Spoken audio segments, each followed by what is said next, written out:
7 o'clock, so we might call the meeting to order and get underway. My name is C.G.R. and I've been asked to chair the meeting tonight. I'll be doing my best, as all good chairs do, to be as discreet and out of sight as possible, and I hope I'll have every opportunity to do that and allow the people who really know what they're talking about the greatest opportunity to be up on their feet. Please note that tonight's meeting is going to be recorded, and we also have some media here as well, so just understand that everything is very much in the public arena. I'd like to welcome a number of people. First of all, Stephen Cooper, behind me just here, who'll be our main speaker tonight. Stephen is, of course, the principal of the acoustic group and the author of the report that we're here to discuss. I'd also like to welcome a number of Pacific Hydro representatives. Lane Crockett, the Executive Manager for Australia, is there. Others who are here include Rachel Watson, Andrew Richards, Krista Kim, Michelle Kelly and Remy Gordon.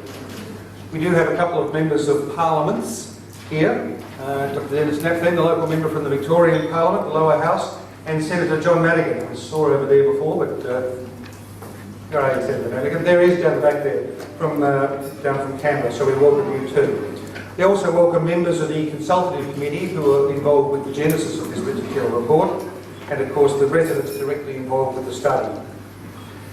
Now, in terms of housekeeping, a couple of things. The exits are there. I dare say, as a bloke from out of town, you people have a better idea where the toilets are than I do, but I'm pretty sure they're out the door and down that way. There is tea and coffee to be had, so do help yourself to a brief refreshment during the meeting, and we do hope that afterwards there'll be the opportunity for further refreshment, more tea and coffee, and a chance to speak with a number of the speakers. Mr Cooper's report was recently publicly released and has been distributed to all parties. The study was commissioned and paid for by Pacific Hydro as a result of discussions through the Community Consultation Committee. The acoustic group was selected by the residents, and full access was provided by all parties involved to the properties, the wind farm itself, and to relevant data. There will have been, as I'm sure you will have seen, extensive media coverage in the last month, reflecting, perhaps as you would expect, a range of views. Pacific Hydro sent the report off to be peer reviewed, and the results of that process will be made available in due course. The purpose of tonight's meeting is to have Mr Cooper present the findings of the report. It is a very substantial and technical document. I think one of the participants in the study summed it up when they said acoustics is another language, and they were pretty right. So it certainly warrants explanation and the opportunity to ask questions. This is not a decision-making meeting. It's not to decide the merits or otherwise of the findings, to decide or plan future activities, and it's not a forum for commentary on the report of the wind farm itself. It is about a presentation and about questions. As far as the order of tonight's proceedings go, we'll hear a presentation from Mr Cooper, including some slides. Please can I ask you to keep your questions to the end. We did also request questions in advance in order to allow Mr Cooper the chance to review them and to respond effectively. So after his presentation, we'll go through as many of those questions as we can. We would also like to allow a small amount of time for questions from the floor. Hopefully most of the questions that may be in your mind now will be answered through the course of the presentation, but if there are other matters, then we'll have that opportunity. When we get to that stage tonight, there's a microphone over here, so we'll get you to, if you want to ask a question at the end, just come up and queue over here and ask your question from there. Our meeting's scheduled to end at 9:30, and shortly before that, I'll ask Lane Crockett from Pacific Hydro to give a closing statement and a vote of thanks. Now, I'd now like to read a joint statement from Pacific Hydro and the acoustic group. In 2014, Pacific Hydro commissioned the acoustic group to undertake an acoustic study at the Cape Bridgewater wind farm. The report, which was the culmination of this study, was publicly released on the 21st of January of this year. The report has generated a substantial amount of interest from both media and the public. While we understand that some of the technical aspects of the study may be difficult to understand, both Pacific Hydro and Stephen Cooper have been concerned and disappointed with some of the public commentary about the report and some of the media reporting. Therefore, Mr Cooper and Pacific Hydro have provided this joint statement that they hope will clarify a number of aspects of the study and the report. Pacific Hydro's brief to the acoustic group was to see whether any links could be established between certain wind conditions or sound levels at Cape Bridgewater and the disturbances being reported by their 6 local residents. The study did not require evaluating acoustic compliance with permit conditions, as this had already been established by others.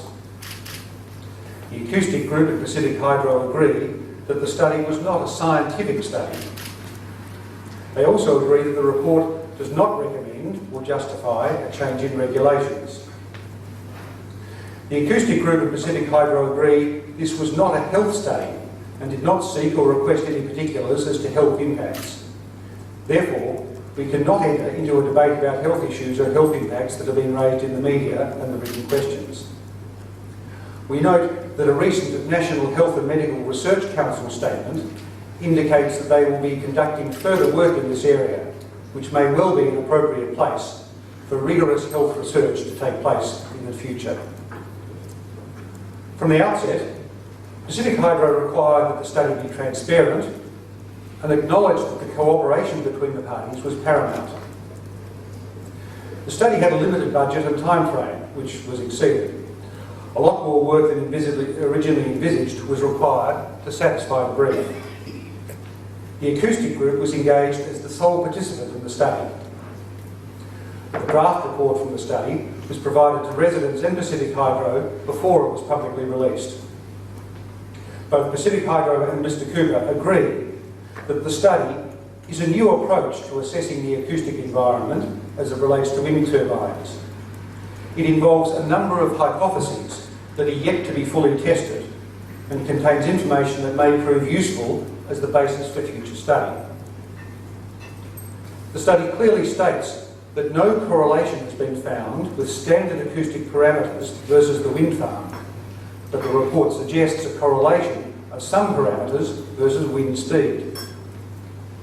3 findings have to date been the subject of debate. The study indicates residents' observations in relation to sensation followed a pattern related to certain operations of the wind farm that can be related to wind speed. A hypothesis of certain wind farm operations versus high sensation severity was proposed and then investigated with respect to narrowband measurements results. Based on the hypothesis proposed by Mr. Cooper, the study indicates, on the basis of limited data, that the narrowband infrasound results agree with spectra obtained for other wind farms and from the Cape Bridgewater farm. This limited data exhibits a trend in line with concentration on sensation severity 5, adapted from the AECOM audible noise ranking system. Mr. Cooper has nominated such a level as a worst case scenario and has suggested a new weighting parameter of dBWTS with an unacceptable level assigned to the data. I'm sure I'll explain exactly what that means.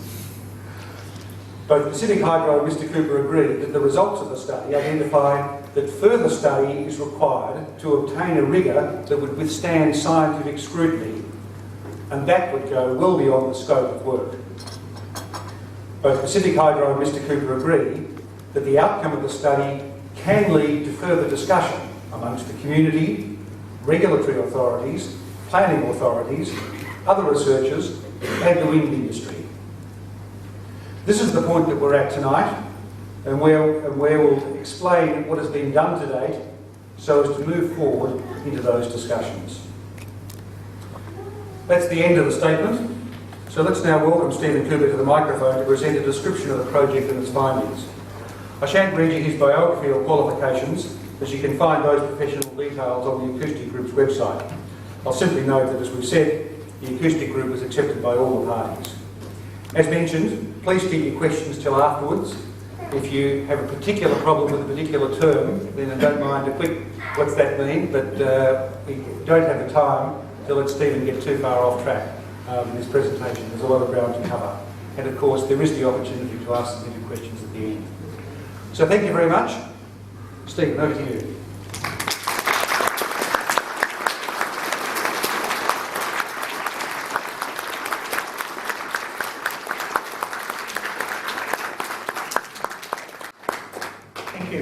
The study represented 7 months of my life, and it was every single day for those 7 months that I worked on it.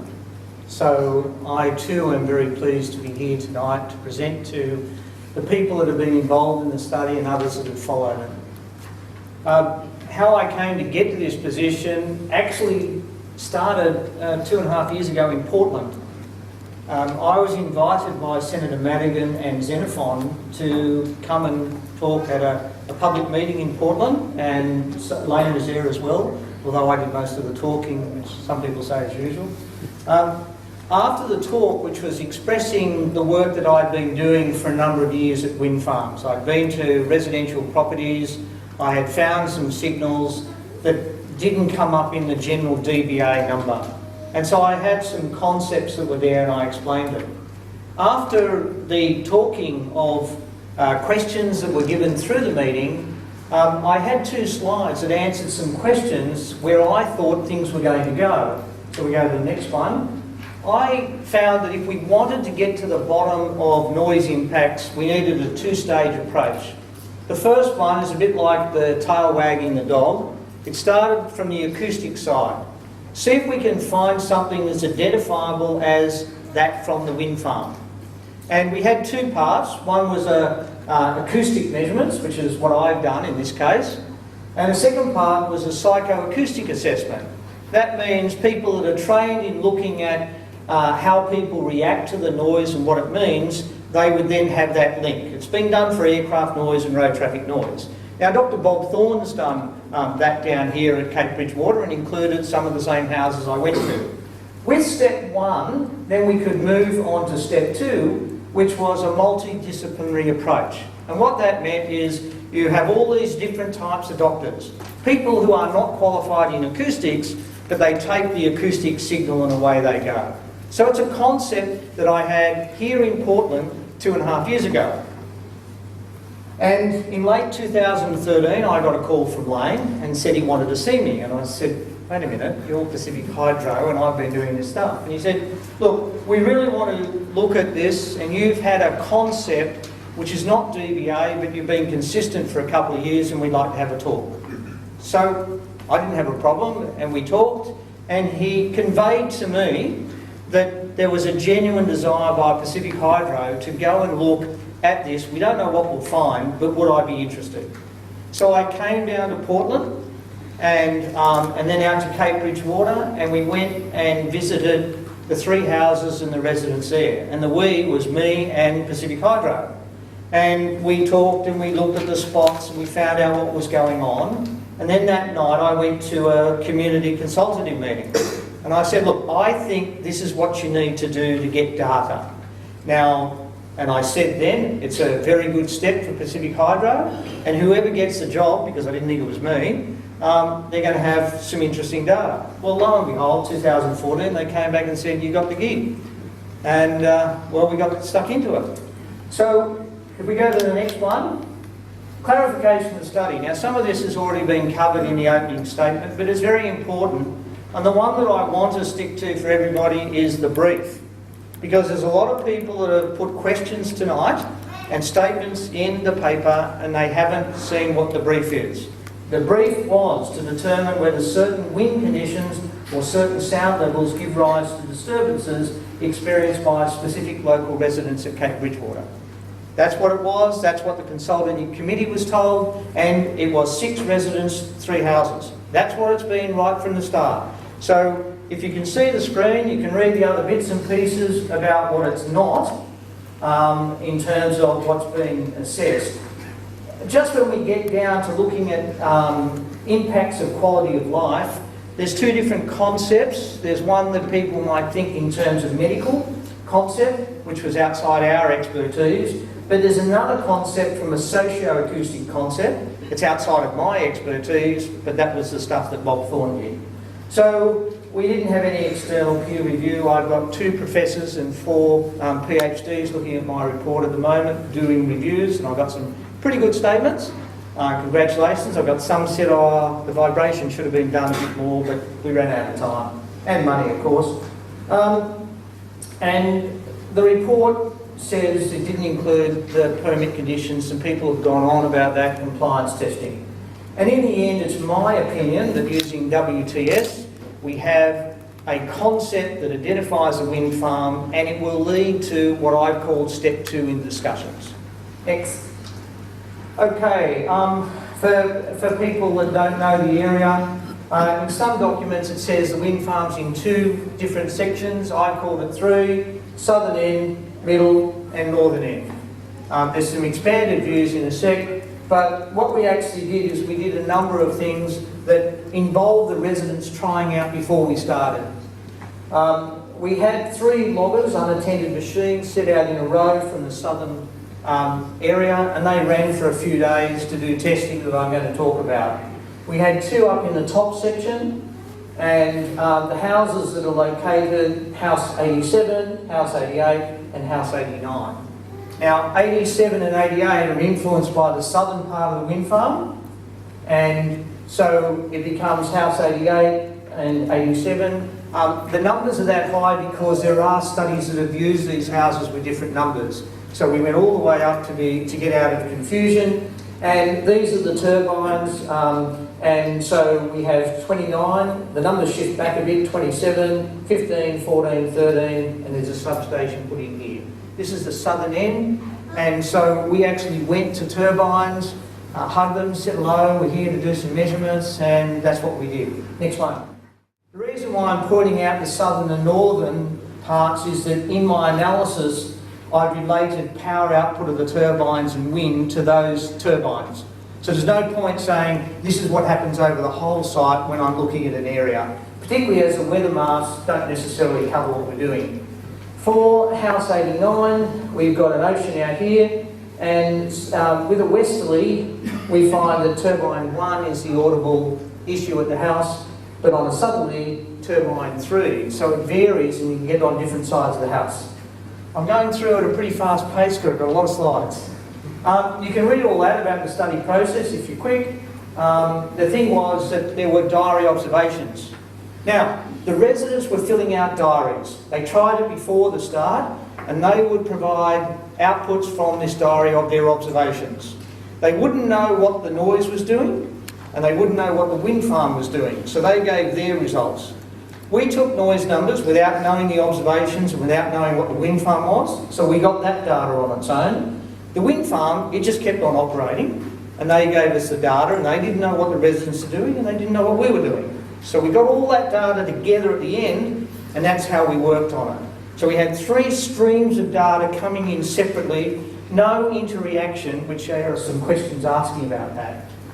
I said we had unattended loggers. These are just dumb machines that sit there and record numbers. That's all it is. Then we had a multi-channel system, which was doing 18 channels of noise and vibration. It started off at House 87 for a few days and nights, then it went to House 88 for a few days and nights, then it went to House 89 for a few days and nights, and then back to 87 for about 6 weeks. There was a lot of work in doing it. The way it worked out, I was the only one allowed on the site, so it took me 7 hours to pull the gear down, transport it, and re-put it up. And it was a hard gig, I can assure you. The unattended loggers that we had were trying to do full spectrum. We tried to get wave files in 1/3 octaves, but we ended up having a whole pile of USBs burnt out in sticks and memory cards. We had 1 metre go back to the manufacturer, and they said the coils on the USB board had been burnt out. So these loggers weren't connected to the power, so they were solar and battery, and there were some problems, whether it's electromagnetic radiation, I don't know. Nobody else has had this. But for other researchers, I say earth your microphone and earth your solar panels if you're going to do this again. Because of the data we were trying to do, I came down every 2 weeks to see the residents at Cape Bridgewater. It really is a magnificent place. I went to different sites, but I really went to 3 houses most of the time. The importance of coming down was set right from the outset for the residents. We need to find out what's going on, how you're reacting, what's occurring. Because when they did the South Australian EPA Waterloo study, the EPA never went near the residents. Whereas Adelaide University and I that were down there, we met with residents, talked to them, because we needed that feedback to see what was happening. I had to go to a community consultative meetings to present preliminary results, and some of those were wrong and they were told preliminary and subject to change. Hotspots came as an interesting thing from the outset. Residents had spots where things were worse. Now, it became easy and obvious to me, most of those were reflections. They were alongside a building and the energy coming from the wind farm was being reflected off the building, so it doubled up and you got more energy. Different spots in parts of the houses had that same thing to occur. And we talked about acoustics, and we were in one garage and jumping from side to side, explaining how it sounded different. And they were the hot spots. They were outside. We went to the wind farm, and we went to all of those turbines and the substation, and along Blowholes Road, and Cape Discovery, and Bridgewater Lakes, and Shelley Beach, I think it is, and take those measurements.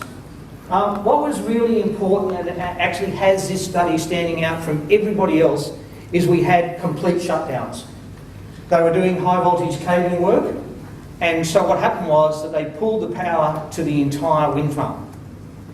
And what we found out, and is really good thanks to some of the guys that were working on the turbines at the time, when they do a shutdown, which other acousticians have been using, they just stop the turbines. But what actually happens is a whole pile of fans and pumps and equipment inside the towers that are still operating. And some of those make the towers create noise. We can measure vibration and we can measure some noise. So having a complete shutdown where there's absolutely no power stops all of those fans, all of those pumps, all of those computers.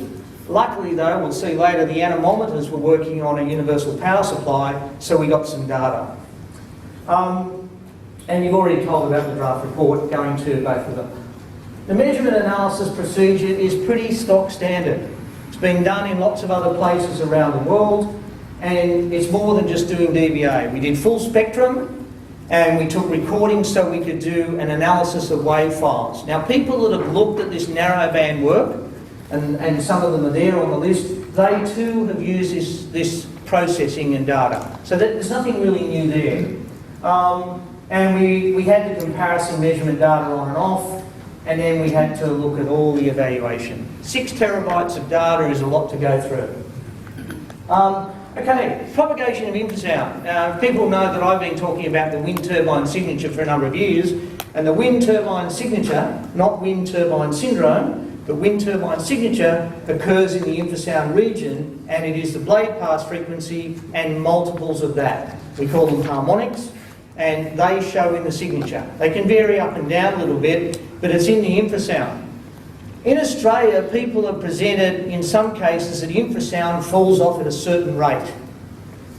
What happens is that, I'll use light for a lot of times. As you go further away from a light bulb, it becomes weaker and you don't have much energy. The same thing with noise. The further you go away, it becomes quieter. Now, normally on the dBA basis, people use 6 dB per doubling. Now, what does that mean? It means every time you double the distance, the level goes down 6 dB. So if you start at 40 dB at 1 kilometre, it becomes 34 at 2, becomes 28 at 4, keeps going on that progression. However, infrasound falls off at a different rate, although some people will tell you it doesn't. So, Massachusetts Turbine Impact Study is a study that's been often talked about as a peer review. It was really a desktop study by a group of people, but in the executive summary, they actually tell in that mumbo jumbo there that infrasound runs differently to normal sound. And so they also talk about when you do this whole frequency analysis, the data they had didn't say what was going on, so you couldn't compare apples with apples. So it's a report to say, if I'm going to give this information, I need to provide it all together. The other part on page 61, which seems to be never mentioned when anybody talks about this study, is it said, hey, more work is needed to be done. And that's the fact that people are trying to do around the world. Next.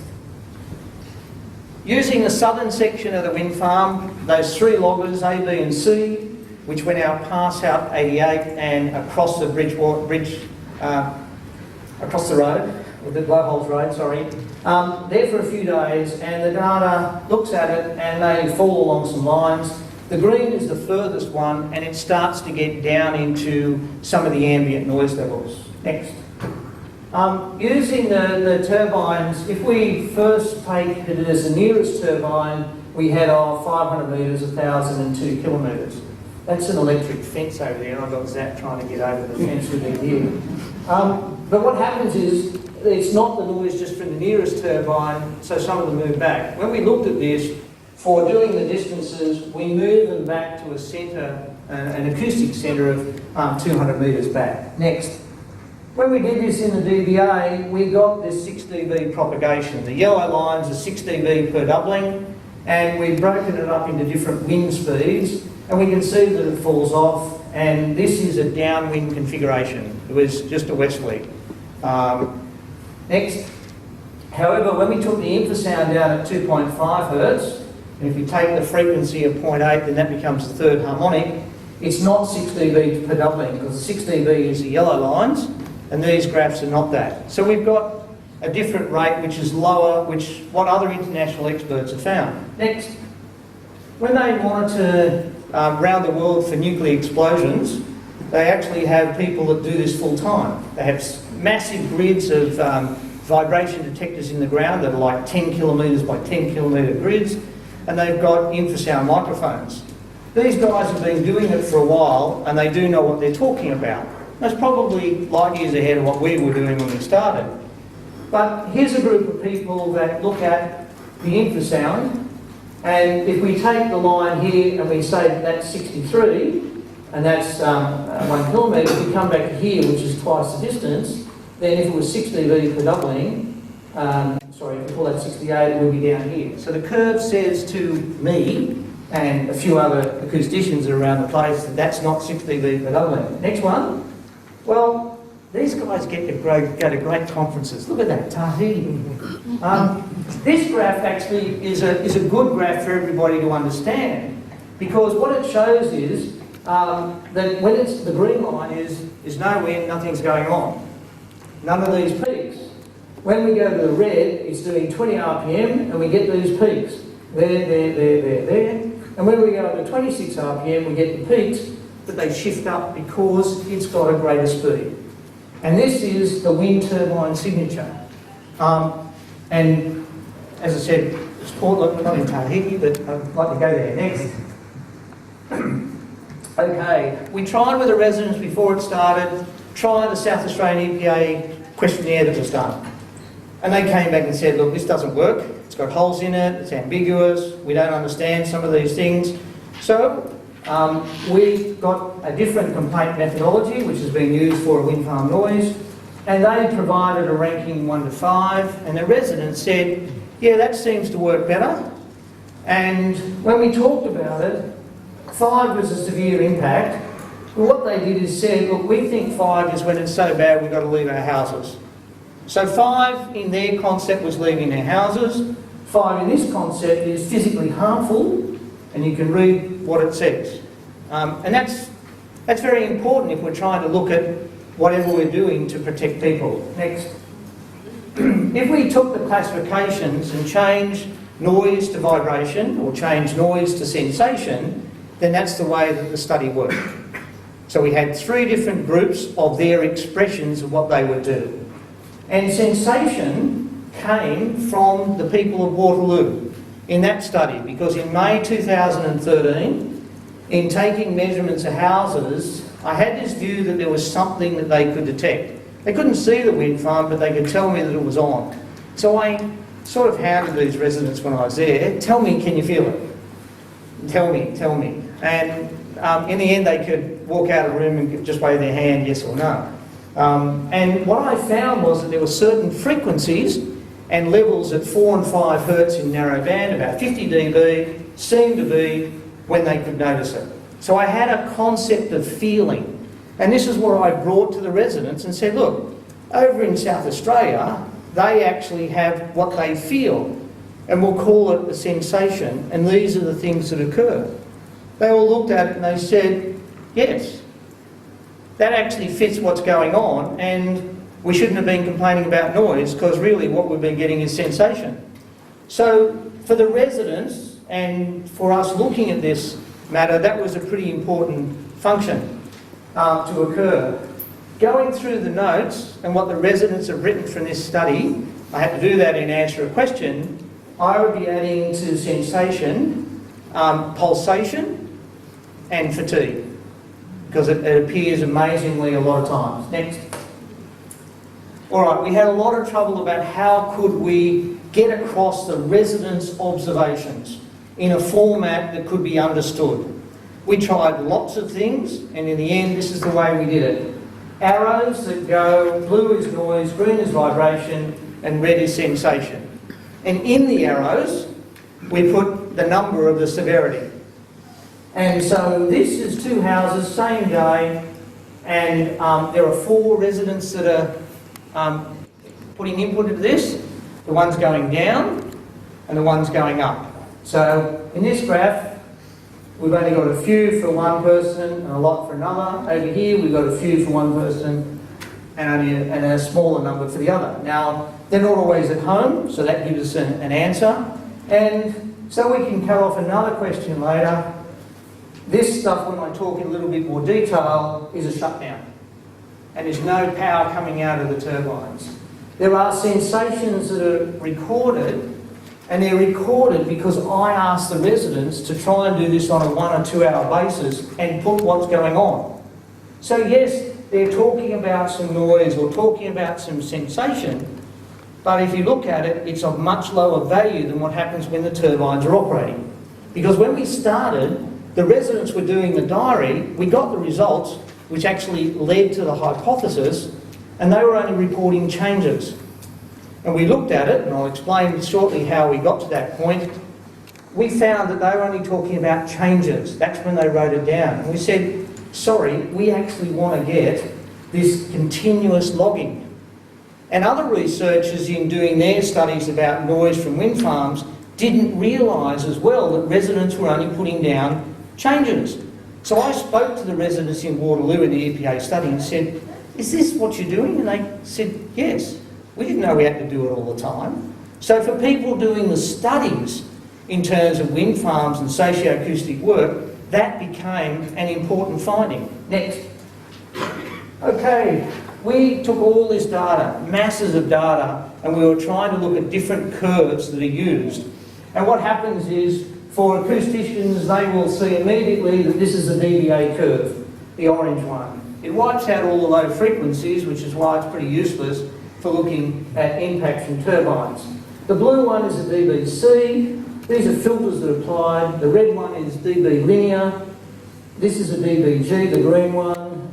The light blue one here is an LSL, which is from Dr. Kelly, the NASA work in the 1980s. And it's really the dBg just shifted up to 50 hertz. These two down here are actually audibility curves. Wattenby and Moller are people that you'll get reference to where they had people listen on headphones to pure tones to work out their thresholds in the infrasound. Normally, they're expressed up that way to show the audibility. This is the curves that we applied in our assessment. The Danish EPA have a concept called a dBA-LF, low frequency, which limits itself between 10 hertz and 160 hertz, about there.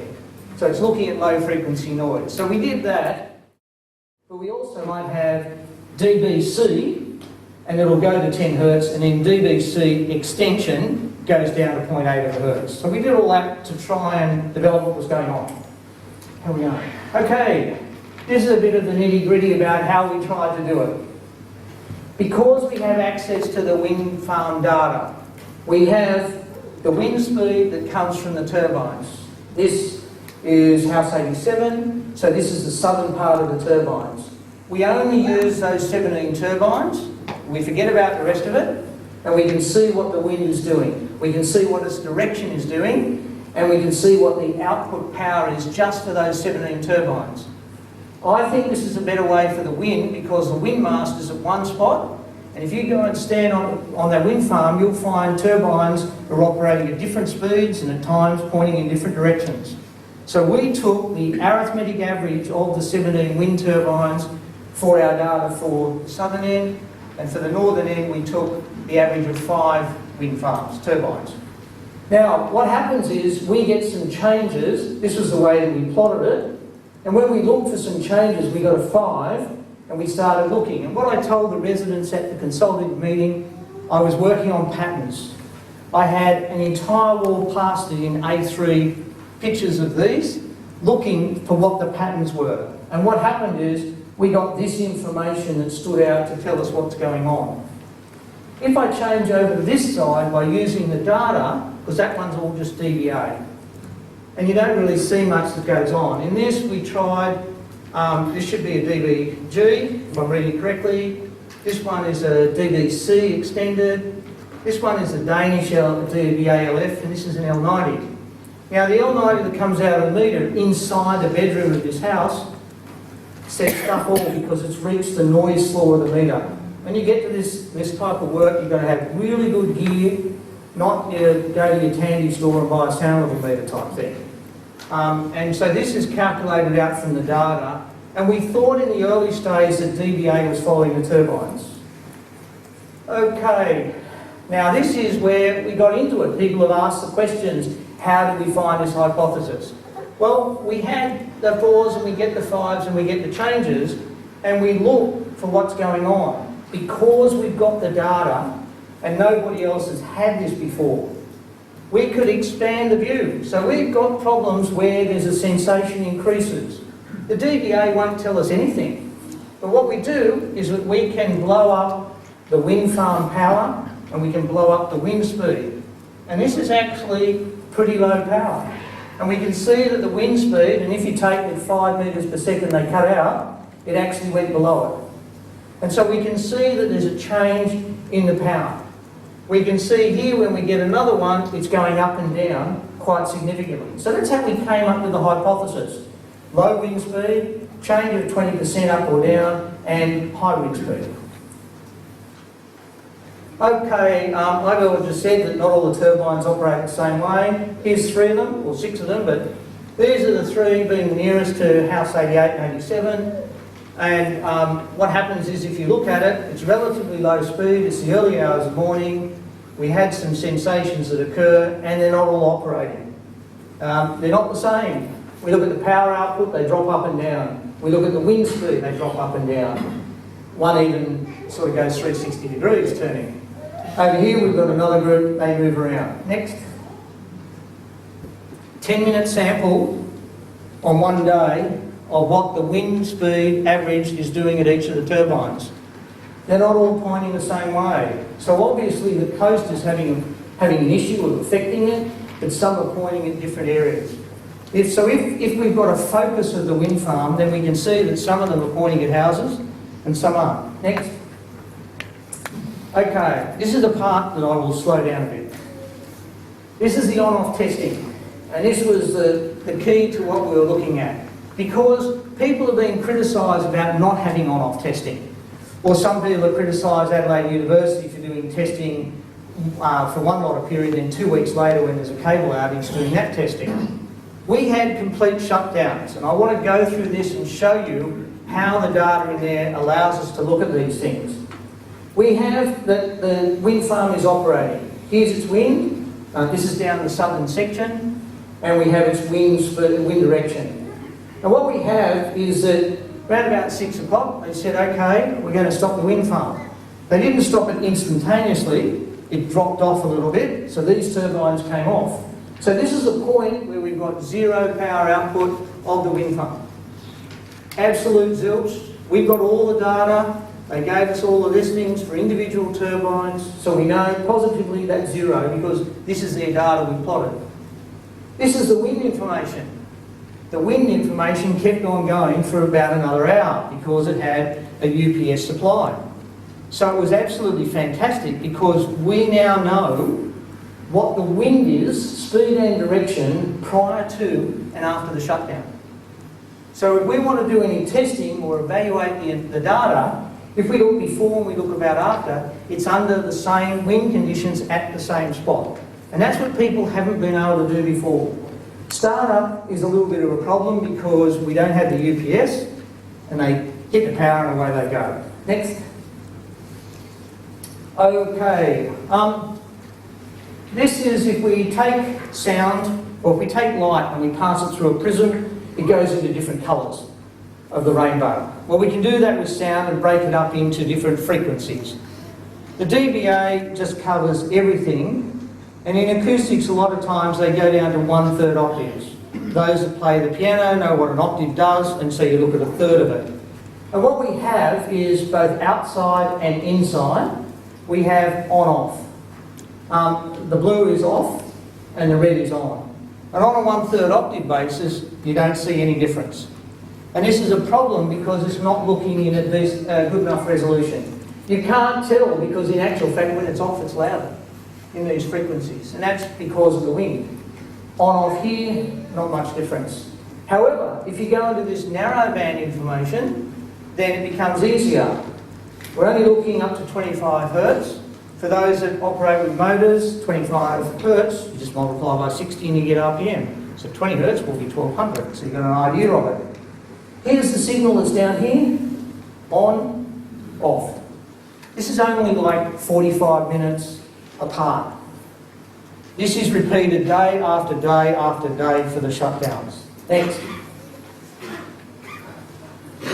So people haven't been able to, sometimes people have a problem looking, there's a 1/3 octave and there's an FFT. So what I did is I merged them together using the same analysis package, and I can put the FFT, which is a narrow band, with the 1/3 octave at the same time. Therefore, if you look between them, on and off, we get none of this frequency here, we get that down there, and the red doesn't look any difference. In other words, if you stick to 1/3 octaves, you're not going to find what's going on. Next. Another way of looking at this is three-dimensional. We call that a sonogram for acoustic purposes, and the idea is that this is the infrasound region, 0 to 10 hertz. The colour is the intensity of the sound, and this scale is the time. Some people have it the other way around, so it goes across this way and you see lines. But what we actually have is these lines are those individual frequencies, part of the wind turbine signature, when it's on and when it's off. The time is 1 hour difference. The bits that go out to the side here, they're actually wind pulses, because the wind's not steady, it varies. Next. Okay, somewhere around about page 113, I think, is a graph from Health Canada, and there are questions about Health Canada. This is actually the primary source document that was used for the infrasound work. If you apply to Health Canada and go through their website to find hidden where you can ask for this data, about 3 weeks later they'll send it to you. And this is a report that was done by these group of people. Next. And this is a graph that appears in Health Canada's acoustic primer. It's slightly different in the acoustic primer to what the primary report says, which is interesting itself. But what it says is that this is at 2.5 kilometres, there's the pattern, here's the wind turbine signature. Now what I want you to look at is it's got a slope. Everybody around the world that's measuring this is finding the slope. Now the balance in these might go up and down depending upon the power, the speed condition of the turbine, but they follow that slope. Next. Okay. Page 115, of which there's been some adverse comments, and I really wish that they'd read the page, because I've been very specific about what went on. We've got all these about 4 and 5, and we looked at what was going on, and we were looking at our hypothesis, or my hypothesis. And what we've said quite clearly is, we looked at sensation 5 as the absolute worst case scenario. If sensation 5 is a level that's going to cause people to leave their house, or it's harmful to their health, then that's a level that we shouldn't be exceeding. So the simplicity of it was to take the sensation 5 data and use that to provide a worst case scenario. Now, we said that we didn't do 4 for a number of reasons. One, we ran out of money 15 weeks before we finished the report, and we weren't getting any more because we're on a budget. That's fine. To do sensation 4 the way we were doing it would have taken another 6 weeks. So we just dropped it out. The report says that. And it also says that we had problems with missing data. Some of those graphs that are in there that talk about observations have absolutely nothing on them. I don't have a problem because we don't have the data. Some people say, oh, well, look at it, you're providing observations and you've got nothing to go with it. Well, yes, I don't have the data. And we've said that because of the problems. Well, I've got a whole chapter, chapter 10, telling people about the problems we had with instrumentation. So they know for learning education that there are problems. We found things in terms of instrumentation that not even the manufacturers knew. And I couldn't find other consultants that knew anything about this. They knew about some of it, but not all of it. So we had problems. When you're above 15 metres per second, the wind wipes out the signal. And when you're down at 5 metres per second, as I showed earlier, the turbines are coming on and off. And from our German friends that got to go to Tahiti, they tell you that the frequencies have shifted down. So in the low speed, they wouldn't fit into the frequencies we were looking at. So I said, this is what I excluded. It's there, we had to be transparent. Next. What we did is when we take those sensations, we get this data looking at the frequencies. It's called a trend line because that's what Excel says. That's what they call it. It's showing a line through it. The wind turbine signature part is up here. What we did find was what I've called a generator frequency. There are lots of people that have measured this thing and they haven't got a clue what's causing this frequency with modulation. You go to different wind farms and it's around a different frequency. And when we did turbine 13 and we got it to drop below the cutting, it disappeared. But I haven't talked to the manufacturers of the turbines, but that's what we said. Next. So what we did is we took from 1 to 10 hertz, because that's a bylaw that's been suggested for Ontario, looking at infrasound. The way it's written, it won't work. But if it works this way, we've got the slope. And the slope fits out everywhere. We work out a dBWTS, it's a formula, it's applied. It's a lot of hard work in doing it. Next. Okay, vibration. In House 88, it says House 8 at the bottom. They had a set of pendulum balls. You can watch them going at times. And when you can sit in the kitchen, you can feel this pulse travel through the floor. It's quite amazing. So outside, gusty, windy day, this is vibration. Nobody moving around, it's a probe in the ground. It's not a significant amount of vibration. I'm not saying it's dramatic, but this is what occurs because the buildings can amplify what's going on. Next. That's an expanded view to show that it's a pulse and acousticians know what that means. Next. Okay, well, we went to the tower, tower 13, and this is the ground 4 metres from it. This is a time period just on 5 minutes, and we've got a pulse. Next. This is the same signal analysed using sonogram. That's the pulse going all the way through. These are the frequencies that are occurring, coming in the ground. And there's a few more which were minor amplitude that are occurring. This is vibration. The wind's not going to shake the ground. Next. This is simply the turbine when it starts up. There's not much vibration. It comes up. This shows that it generates frequencies.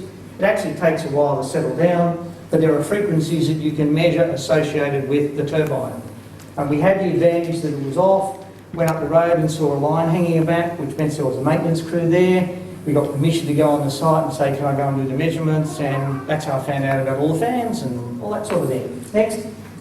On the tower, similar thing as some pulses, it's operating, and we get some significant pulses. And when you stand there and you can feel the tower shake, and you can see the wind gust occur, and you watch the blades move, there's something happening. Next. Some measurements that'll say what's on the base and on the tower. Some frequencies get transferred, others don't.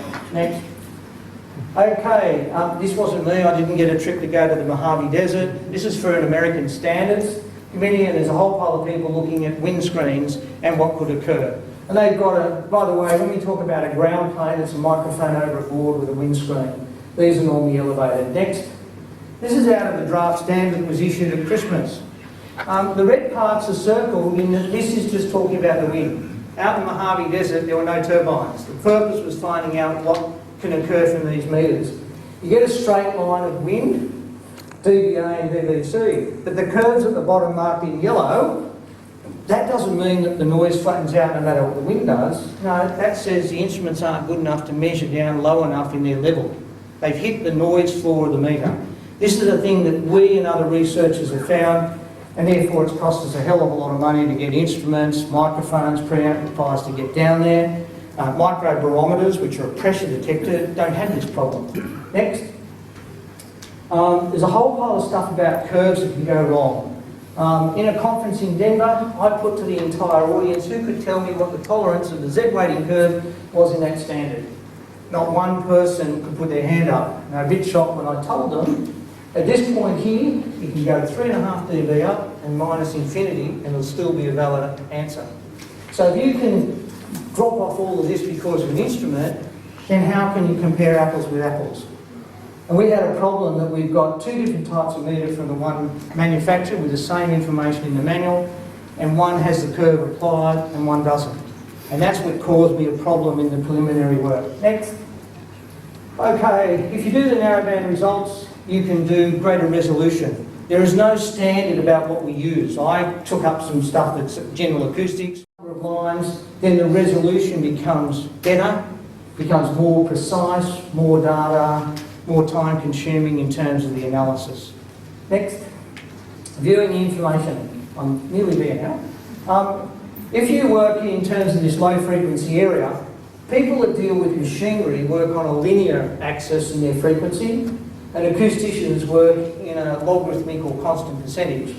These two graphs are exactly the same. It's 1/3 octaves with FFT. And so it's a matter of saying, well, wait a minute, they're the same, but they're different levels. And yes, that's the way it occurs because they're taking a bigger bandwidth. Next, we have things called RMS levels and PSD. Power spectral density is a method that acousticians can use to bring the frequencies referenced back to 1 Hz. I won't go into any more detail about that, but what I did is that people do 1/3 octaves in RMS, and I did over here where I took the 1/3 octaves into power spectral densities. I haven't seen people do it, but when I put the same signal in the same format, what this says is that the blue lines are the signal that's there, the red line is an average across the frequency for the width that you're looking at. And that says straight away why 1/3 octaves will not work at all for doing infrasound. You need the narrowband. That should be it. The test papers will be handed out shortly. Okay, while Stephen has a chance just to have a little drink and just catch his breath, we'll get ourselves organised. He is in fact going to continue on. The next section of the meeting will be devoted to questions that were submitted earlier. There's quite a range of them, quite a large number of them too, and indeed a number of them cover similar ground. There'll be some effort to try and compress those, but this does give people the opportunity to, those who have a chance to venture into the report, to test their theories or put particular questions that may have occurred to you. And after that, as I said, we'll go to questions from the floor. Okay. Thank you. The questions are being grouped by Pacific Hydro, as said there. You guys are going to have to do a lot of reading, because there's no point in me reading out the questions. We just won't have the time for that. They've been grouped into it, and therefore they have some headings, and we're going to try and run through them. Let's go. I'm going to put the questions up there, and I'll let you read them, and I've got the cheat sheet about some answers, and I'm going to try and put them all together. We've already heard tonight that Pacific Hydro in 1 requested the study for only 3 houses, and there's a brief which I asked you to look at and remember that was going on. They've identified also to the community committee what was going on. Now obviously if you go further away from the turbines, then the energy that comes from them should be less, and hopefully so should be the impact.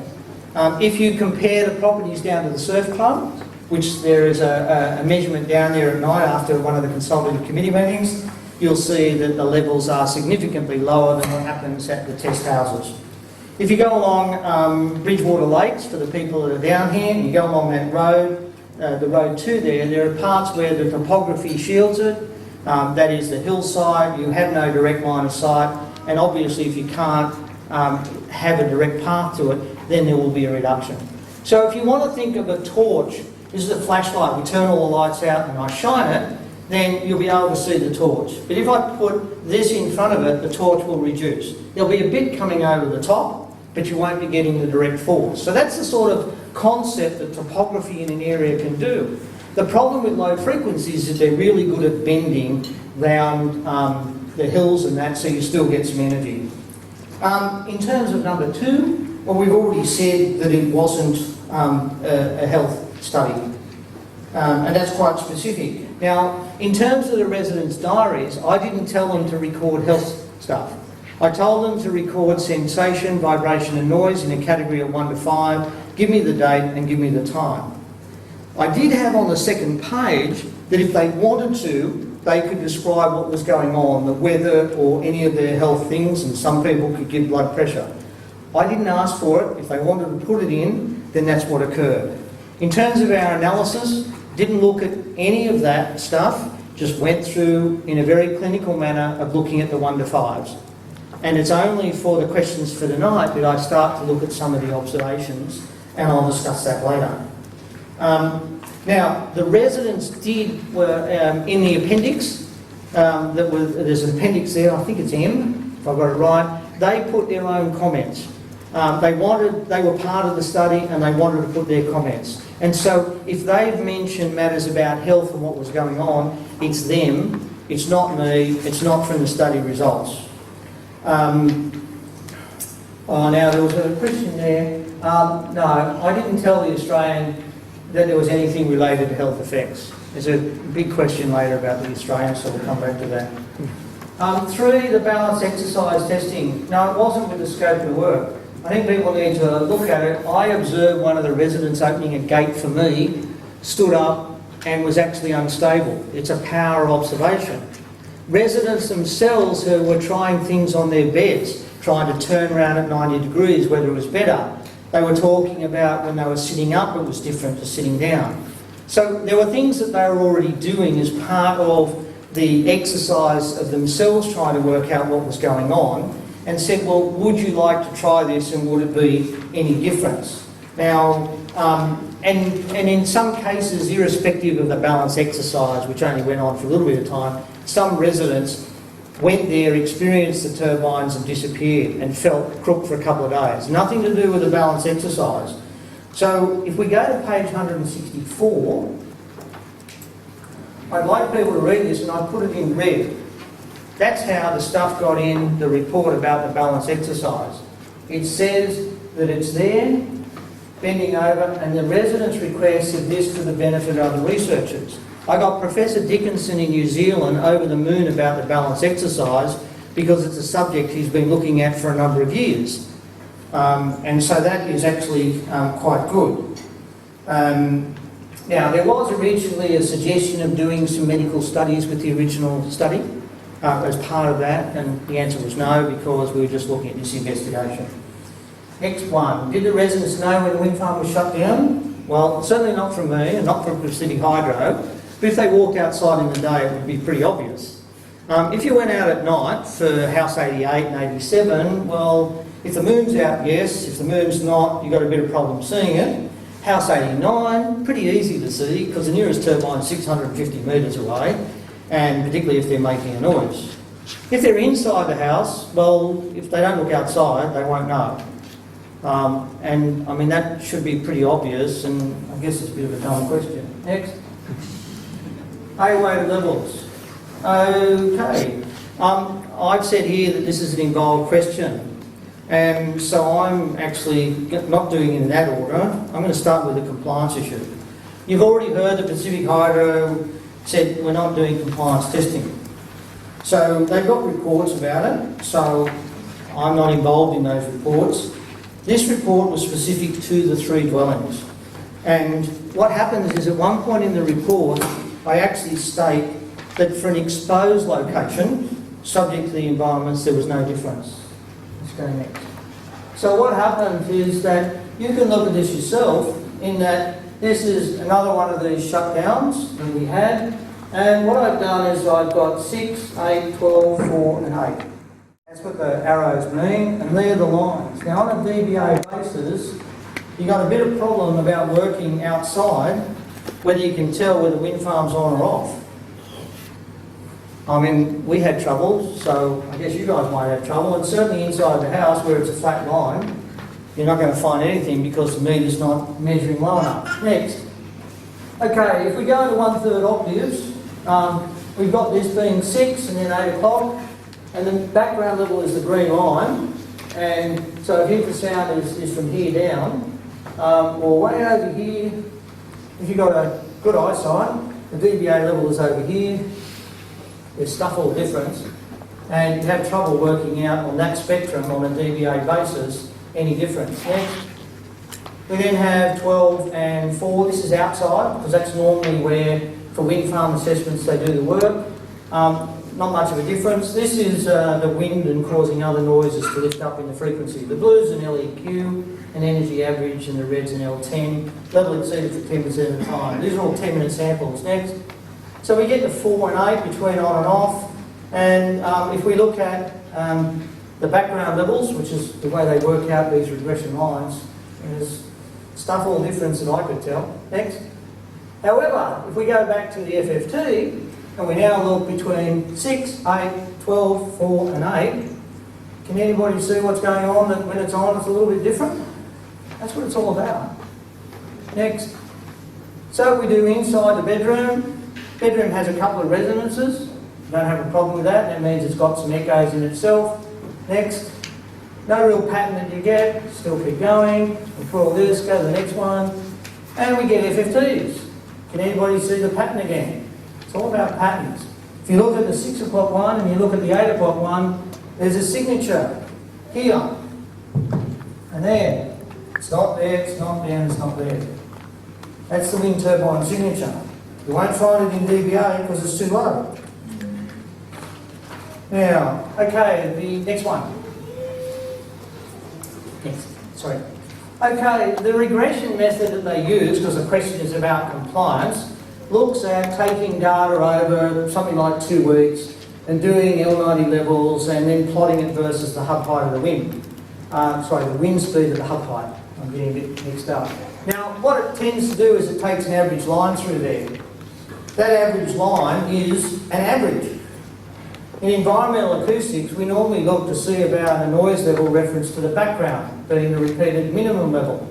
Australian Standard 1055 used to say, before all the statistical hocus pocus, was that if a noise exceeds the background, it's likely to be annoying, and up to 5 was of marginal significance. So you'll find standards all around the country that look at background plus 5. Now, the problem is, and I'm quite happy to acknowledge it, that as the wind blows, then it will change the background level. Because when it's windier, the background level will be higher. Because we saw in the standard stuff, the microphone is measuring some noise from the wind because the microphone measures pressures. This is 3 months of data, not 2 weeks. It's not Cape Bridgewater. It's at Walbra, at a house at Walbra. And what I've done is I've taken all of the wind bin data and I've put it in individual speeds that the wind logger gives me. I've taken that data and I've then ranked it to get the 90th percentile. That is the bottom 10% of the data. So I can actually plot the 90th percentile of the background level. And that tells me, if I've got a wind at this speed, then that should be the background level. And that actually agrees to a certain point with that draft American standard. If you take the regression line, it tells you you're already above the background. So if you took a general environmental acoustics, and you took this line as a starting point for a wind farm, you're basically already there at background plus 5. But what they do is they take 35 or 40, depending upon what your luck is in the draw, and background plus 5. So they're always starting up at a criteria which says on a noise basis, we've got a problem. But the thing is that this is also measuring the wind in it. And it also measures the wind going in all sorts of different directions. In an industrial concept, you want to know what is the worst case scenario when the noise is coming from the factory back to the residence. When it goes the other way, well, good luck to them because it's quieter. But when it comes this way, you want to look at it. And in New South Wales, we have some statistical methods that we do, and they look for the level that's exceeded no more than 10% of the time, because that means for 90% of the time it's less than that. Next. So what we actually did is this is the wind data for 3 months at this house at Walbra to show the different directions. And what you can do is you can group them into quadrants, 90 degrees, to do some plotting. Next. What we did on the data is we can take each of the quadrants, take it and look for the regression lines, and the regression lines are different. But that's an exposed position. Next. What I said is, let's consider this. My drawing, so I'm not an artist. There's a house down here. There's a great big hill up here, and this is supposed to be a turbine, and they're not necessarily 20 degrees apart. So, Peter, if I've got it wrong, it's okay. When the wind blows this way, if this house doesn't get any wind, then it's not going to have wind noise, it's going to get turbine noise. If the wind blows this way, then this house can have wind and turbine noise. Next, this is a house. It's a capital. Nowhere near here, it's in New South Wales. The assessment said for this house here, there's a noise contour. There's a table for those that read, said different wind speeds. The highest it'll get to is 32 dBA. That's the prediction with all these turbines. Next. Okay, standing in the front yard of that very house. 5 o'clock, the background level was 30 dBA or about that. No wind, no turbines. A couple of hours later, standing in the same front yard, no wind, just turbine noise. It's a bit more than the 34 dBA that was predicted. And what I actually have that I've been using for a while is power output of the wind farm that actually tells me the wind farm was operating. So you get a trend that if you're in an isolated case, then the wind farm can give you the noise without the wind, but in an exposed location, which these 3 locations were, when the wind blows, boy does it blow. I mean, we had an anemometer at house 87 and we actually got a peak of 127 kilometres an hour. Our anemometer was still standing, so that was pretty good.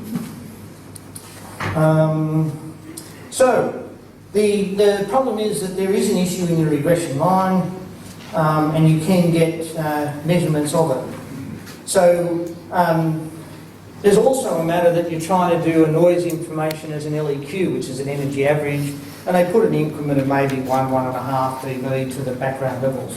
So you're not quite measuring it, but if the noise from the turbine changes around, it's got impulsive characteristics, it's low frequency, all of those need adjustments, but if you're not there, you're not hearing it, you're using dBA, you won't get the results. Next. 6, I think the last question answered it. Next one, 7. Okay. Most people have got the questions anyway to keep up with me. This one asked for House 89. Next. Okay. In the preliminary stuff, I had some frequency spectrums that showed in the consultative committee meetings about this. This is a sonogram again, and whilst it's a bit lower, we've still got these lines running through here, which are not there between on and off. The interesting thing is that this house, for this test, is actually in a crosswind situation. That is, if this was a westerly blowing, so they won't be getting all the noise from the turbines, but they're getting some noise. Next. Okay, so what we actually have, same thing out of the previous graph. These are 10-minute averages. There are those lines that we saw standing out. By now, you've got an idea of wind turbine signature. And this is this interesting one at 31.5 hertz with the sidebands. And as I said, lots of people have been wondering about that. Next. Okay, this wasn't in the report. This is something new. Okay. Next. What we've actually done is, again, we've got a shutdown. And I started off to calculate the WTS. So the idea was take all the 10-minute averages, the LEQs, take out the data, find out the turbine signatures, get the numbers, plot them and work it all out. Very labour intensive. To do this graph took one of my guys 3 days to get the data out. We don't have it automatic. So we've got the same thing that you all know now, and you can tell me how the shut-off occurs, the anemometers keep going, and we get this result. The problem is that theoretically, in a WTS, it should go bang and bang because there's nothing there when the turbines are off. The problem we've got is that we reach the noise floor. I talked about noise floor in dBA. Well, all meters have a noise floor. And when we get to that noise floor, we actually can't measure anything below it. So what the correct way of expressing this is saying the WTS is somewhere below those dotted lines. And these are 2 bedrooms in House 87, one at the western end and one at the eastern end. Next. So what I've done is in a laboratory situation, you have differences between measurable levels, and they'll say take 6 dB off. So I'm taking 6 dB off, saying it's somewhere below that, and you could actually take 10 dB off or more. But this is a thing for discussion and people to look at. Next. So put it in context, I tried again with the shutdown, and you're welcome to try it, to look at what goes on with the DBG is this dark green one. 0.8 hertz is the 1/3 octave of the blade pass frequency. We've got our LSL, which doesn't work. We've got the DBA-LF, and you have trouble actually reliably saying whether the turbine's on or off. Now what is pretty good is when this thing jumps up, we get a big jump, and it drops off a little bit here. We get a bit in the DBG, we get the bit that comes up with the 0.8 hertz, but then it falls back off again, and we can't see. The DBA-LF, well, it follows a little bit. When we started doing all this stuff and trying to correlate it, we found, as said in the report, we couldn't get any correlation with noise or vibration. What we did get is we got a really good correlation with a lot of those parameters versus the wind, not the wind output of the wind farm, because what we end up saying is we're actually in a lot of the parameters measuring the wind. Next question. Okay, I think I might have done this already, but we'll put it in here, and it's next because it's the same graph you saw before. 1/3 octaves don't show any difference, the FFT does. So I think I've answered that question, so that might be the quickest. Next one. Okay, as I said at the consultative committee meetings, and I did have up on the window a lot of the graphs. Not that many people went to look at them actually, I must have explained it correctly, but I had a room full of wall just plastered with all these graphs to stand back and look at it. The guys in my office thought I was mad, so I guess it proves it. But anyway, I went through this thing, let's go next, and we'll see how it went. This is what happened. We plotted these patterns, and we put the wind power, and we also had the wind speed, and we looked for the changes.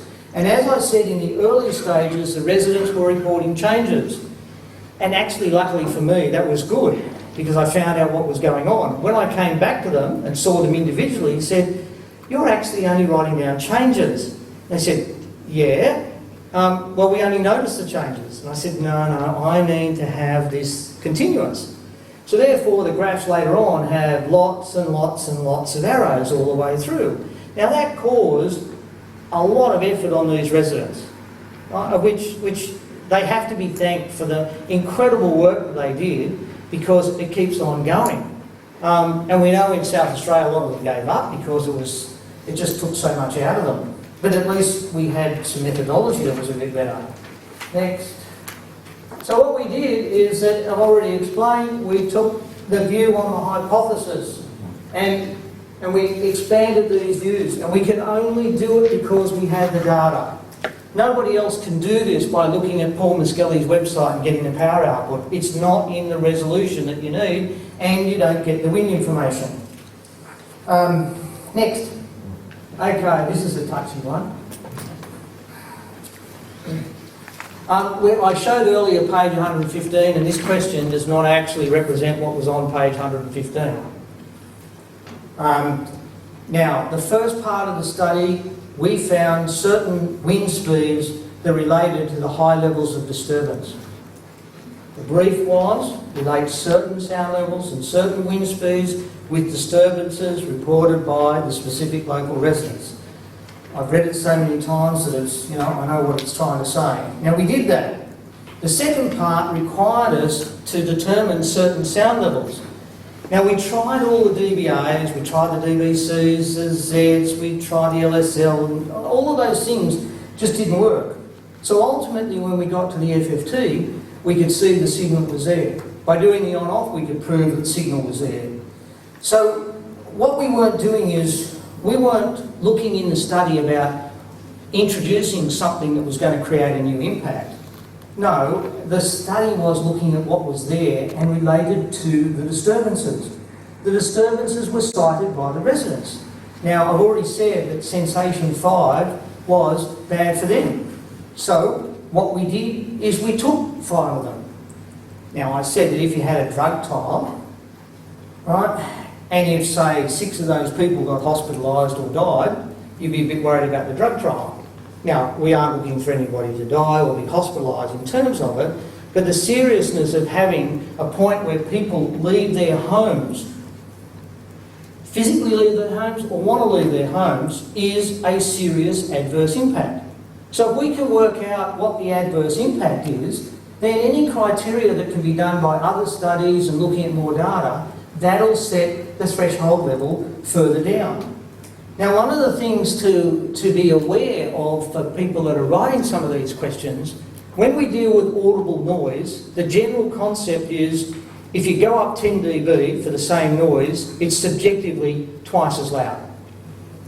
And that's a general rule of thumb that people use for subjective loudness. When you get down to this infrasound region, the response of the ear changes, and it's not 10 dB, it's actually 5. So 5 dB difference in the dBWTS or any of these infrasound frequencies is a significant difference. But what we're saying is, and it's said in the report umpteen times, they could not hear the infrasound. Say that again. There's not one house that recorded above 85 dBg, so the infrasound that's there is inaudible. And we don't need to go on that red herring.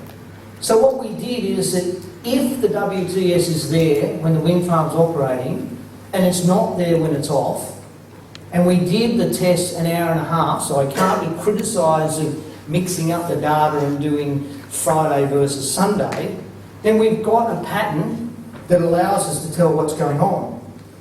So the question that had back in there was, do you think the methodology was successfully passed through a peer review? The answer is yes, because there's some people that are actually working wind farms that have gone through the peer review and they've said, yes, they like it. I've got one very esteemed colleague in the UK who has said he loves dBWTS. He says the best thing that he's ever seen in looking at this problem. And I've got people in America that said yes to study. Now, it was designed to meet the requirements of residents and Pacific Hydro.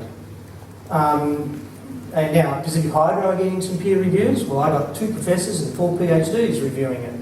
And I've got some pretty good comments at the moment. I've already said that they said my vibration is a bit weak. That's okay. Give me more money and we can fix that up. Sensation 4 would have taken a long while. And as I told you earlier, the budget ran out and it would have been another 6 weeks of analysis to get to a point. We originally had hoped to have a bigger team as part of the project to look at some of this work, but we had a few problems with the contract and getting access to the site, and it cost me a lot of lawyers' fees to see what was going on. But there are others interested in it, and I've got requests from all around the world now to look at people wanting, now after the event, to come and look at it. 12, in figures 49, is just based on 6%. Well, again, I've said worst case scenario, and I've said, as stated in the report, more analysis is required. Next one. Well, in terms of 13, we've said, and I've said in the report, and Pacific Hydro and I've said earlier in the statement, we had restrictions.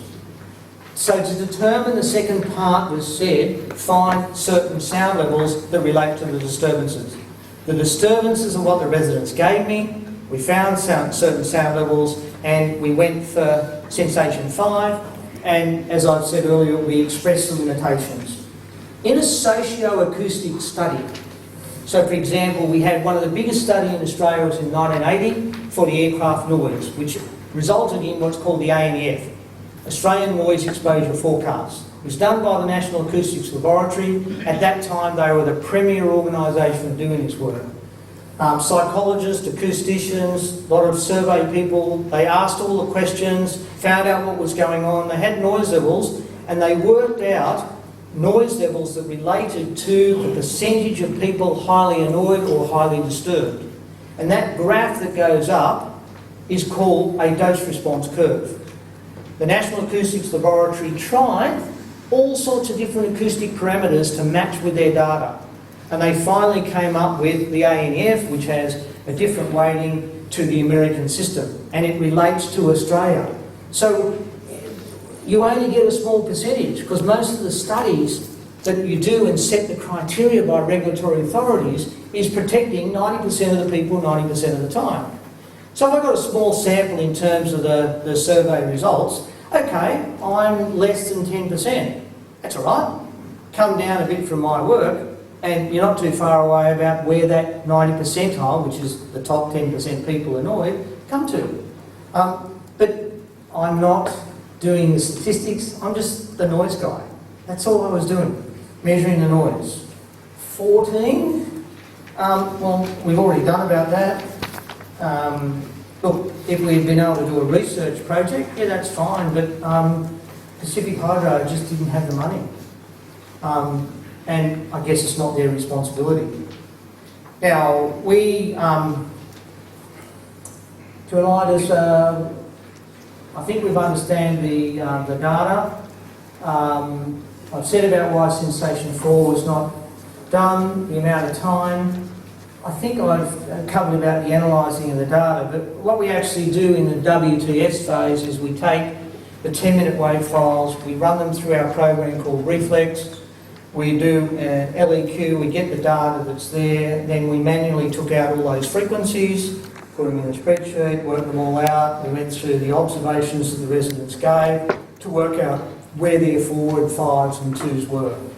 Very, very labour intensive, and one guy's quit because of it, but anyway. We found the shape, we looked at the maximum power. There is a graph in there that shows when you change the power settings, how it works. Next.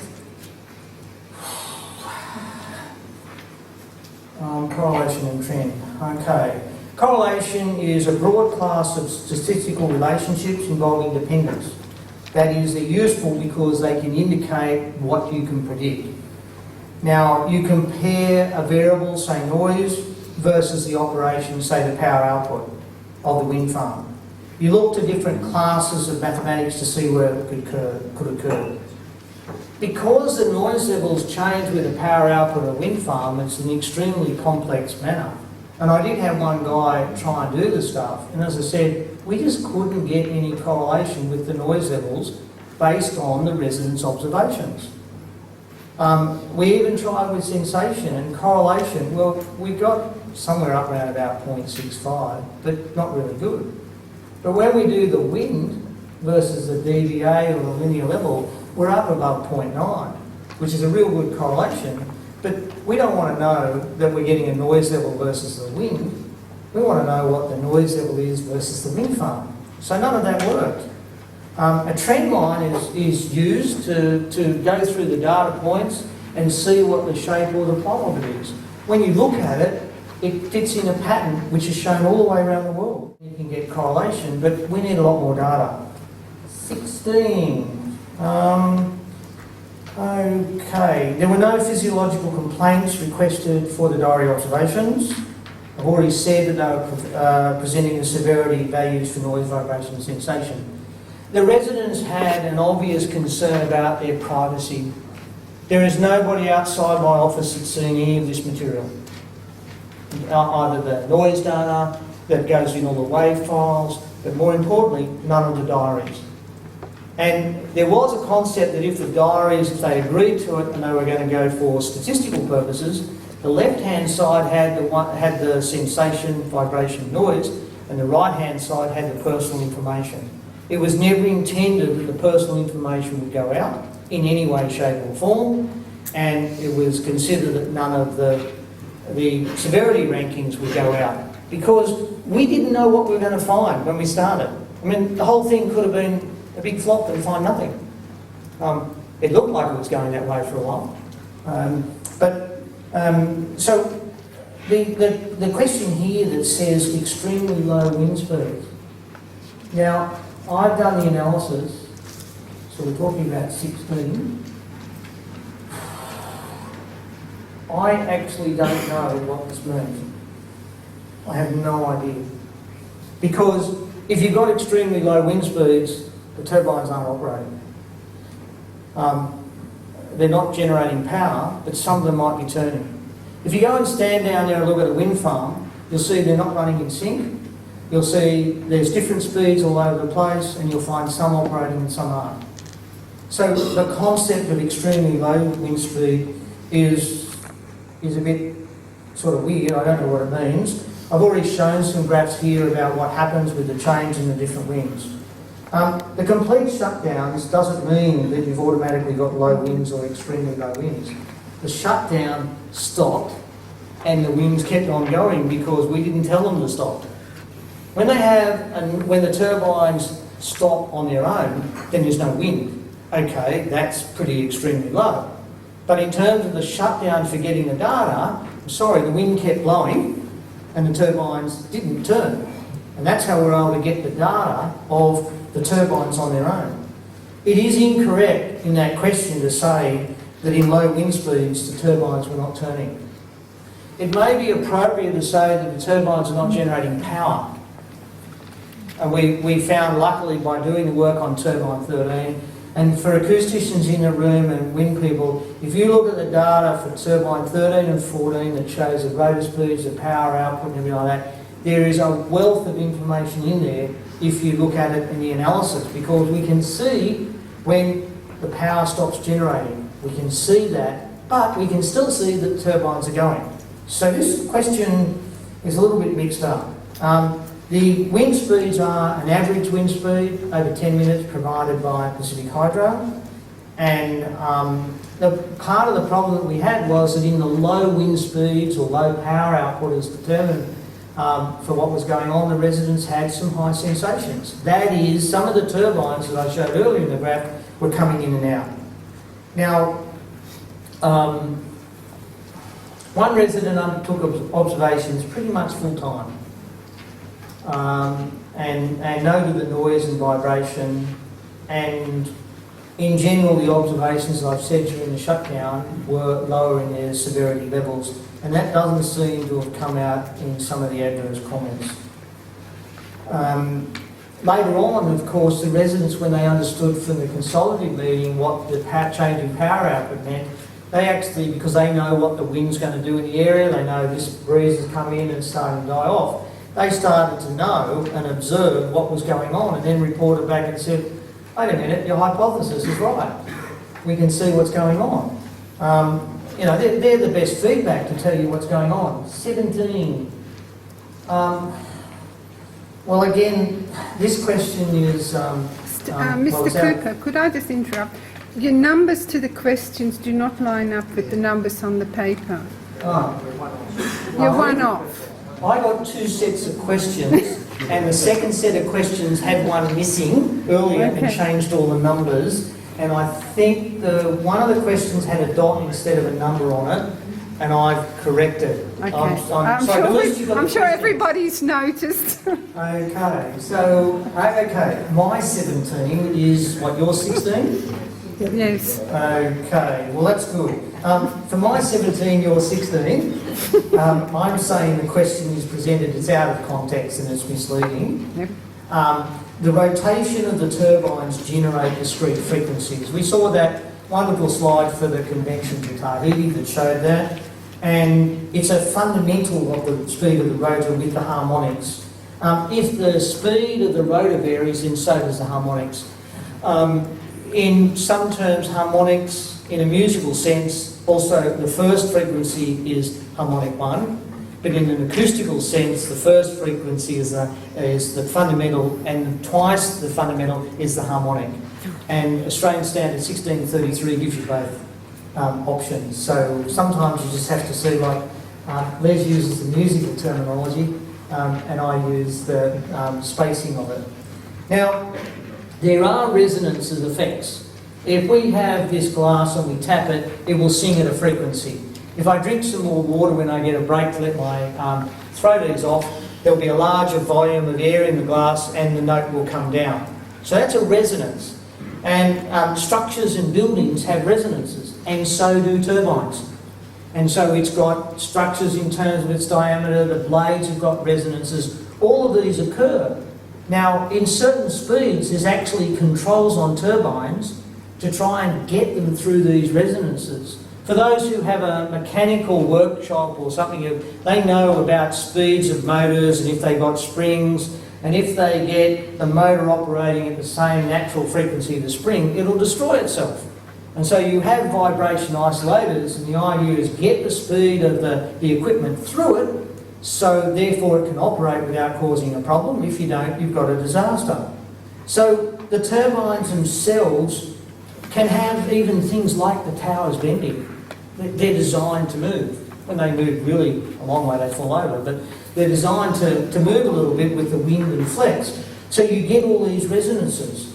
And so if you have the sensations that were recorded by the residents during the shutdown, and they get some sensations in terms of pulses, they can actually get the flexing that occurs from the turbine, because you imagine if you could hold, which I can't, a 50-metre long turbine blade, it actually flexes.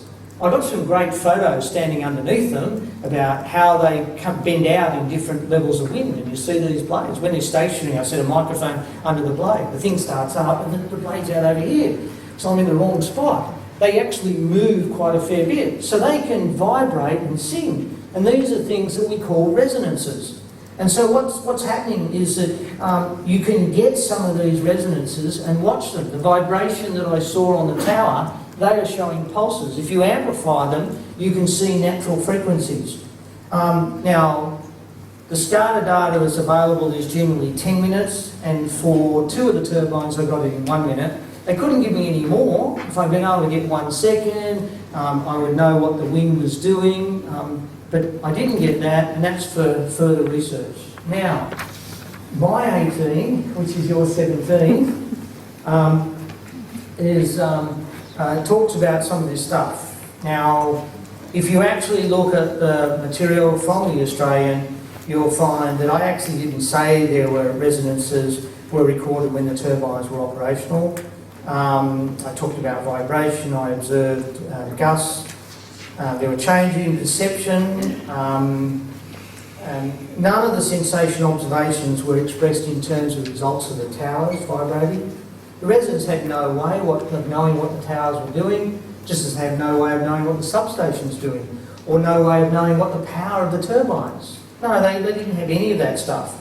If you want to try and obtain the information to look at that, it's very complex.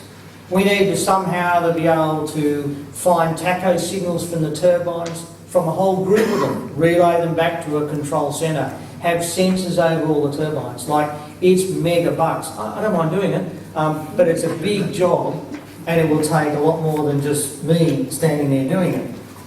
So my 19 is your 18, if we're going okay. All right, Waterloo. I'd already said that I got the concept by asking the residents in Waterloo. And that was the feeling and the sensation. In May 2013, I advised to a group of consultants working overseas and a couple in Australia on this thing about it. And I talked about it in a conference in Denver last year, and have been developing on that issue, and to find the sensation that there was something there. And what is interesting is that the diaries of the South Australian residents in their Waterloo study had lots and lots and lots of entries about disturbances. I think it's about 90% or something of them got wiped out because they weren't noise. And in the report, I think one of the early appendices, I actually give the EPA, South Australian EPA survey, where they say, just write down noise events. So there's a bit of a problem. Now, next one for me. Okay, big question. All right. I've already indicated there's some adverse comments in some of the articles and that. And I guess my first answer is, how about you go and read the report so that you get the right facts? Because if you provide some comments about, this telephone book report in a few hours after it's been released, then you're a really good speed reader. Because I got one acoustician that spent 2 weeks going through this report, and he needs time to digest it, look at the data, it goes back. I know how long it took me to write it, and I know how many times I rewrote it and went through it.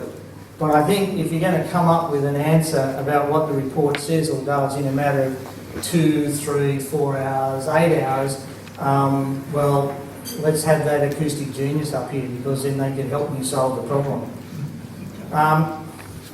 The question in the next part of the question is about the experiences.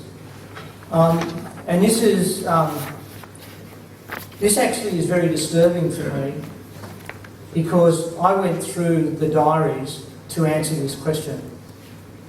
And in actual fact, it was the first time I went through the diaries on the right-hand side of the page. And what happened was that, yes, they did have sleep disturbance. They did have nausea. They did have headaches occurring at sensation 4. Right? And there were cases where they had to leave the premises, and they did. Hamilton gets a pretty good mention here. There seems to be a lot of day trips to occur.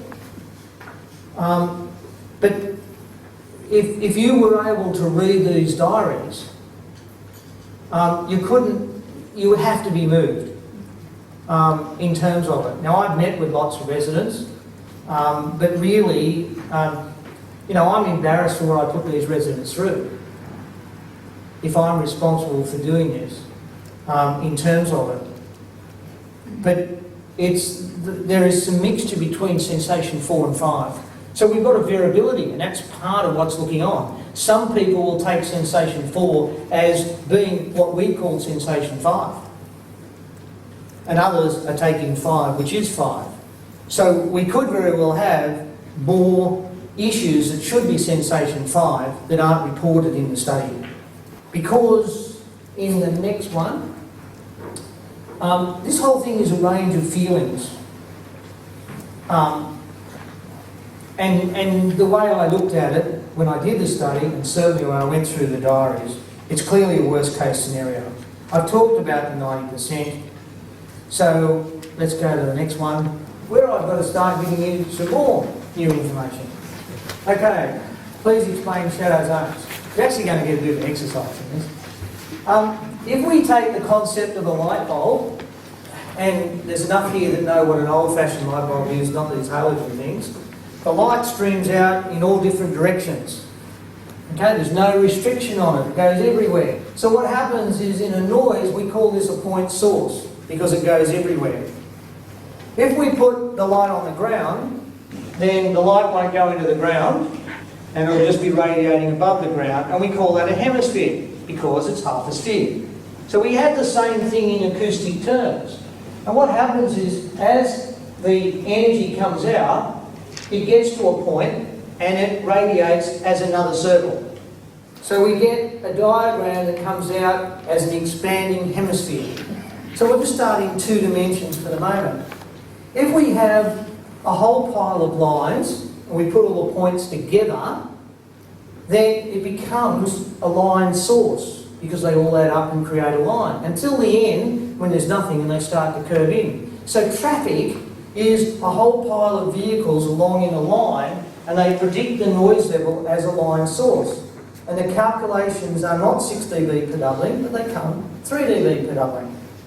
So the idea is next that if we've determined from a wind farm in the infrasound that we're not getting 6 dB per doubling, then it can't be a hemispherical source. It has to be something like a line source, or if we took the previous diagram, make it as a surface. So they can use acoustic cameras to take an average level, and these are really expensive. And what they do is that they get different positions of hotspots. So this is a position that's a hotspot, but it's not everywhere around the disk. And it's not a point source. So if we turn around and say that the swept path in this case is 100 metres, 50 metre blades or something, forget about the little hub, then we've got a pretty big area.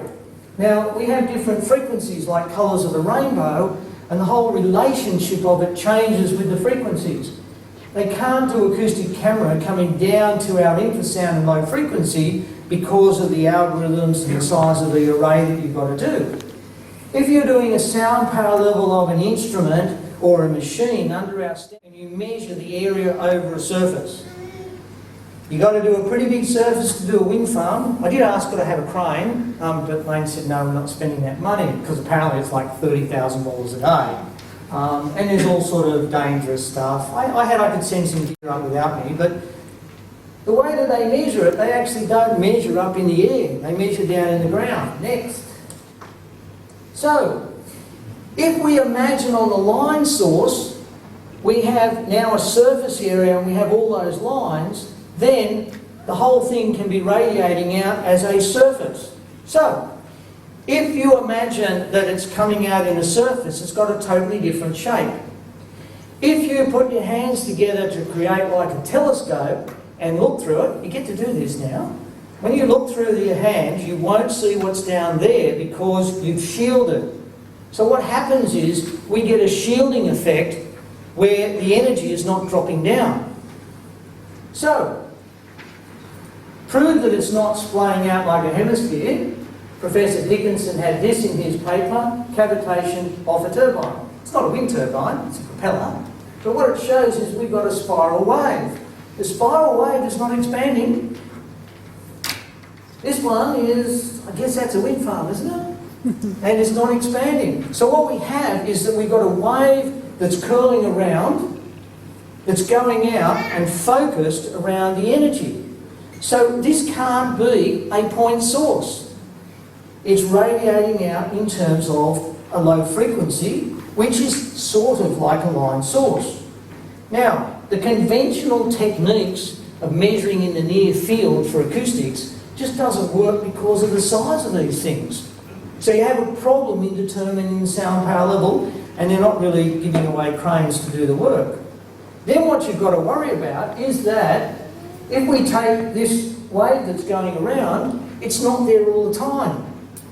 And the report actually says that if you stand at a turbine and look at it, about 2 o'clock on the downward sweep, which was that hot spot, that's one hot spot. There's another one going up on the upward sweep about 8 o'clock, and they sound different.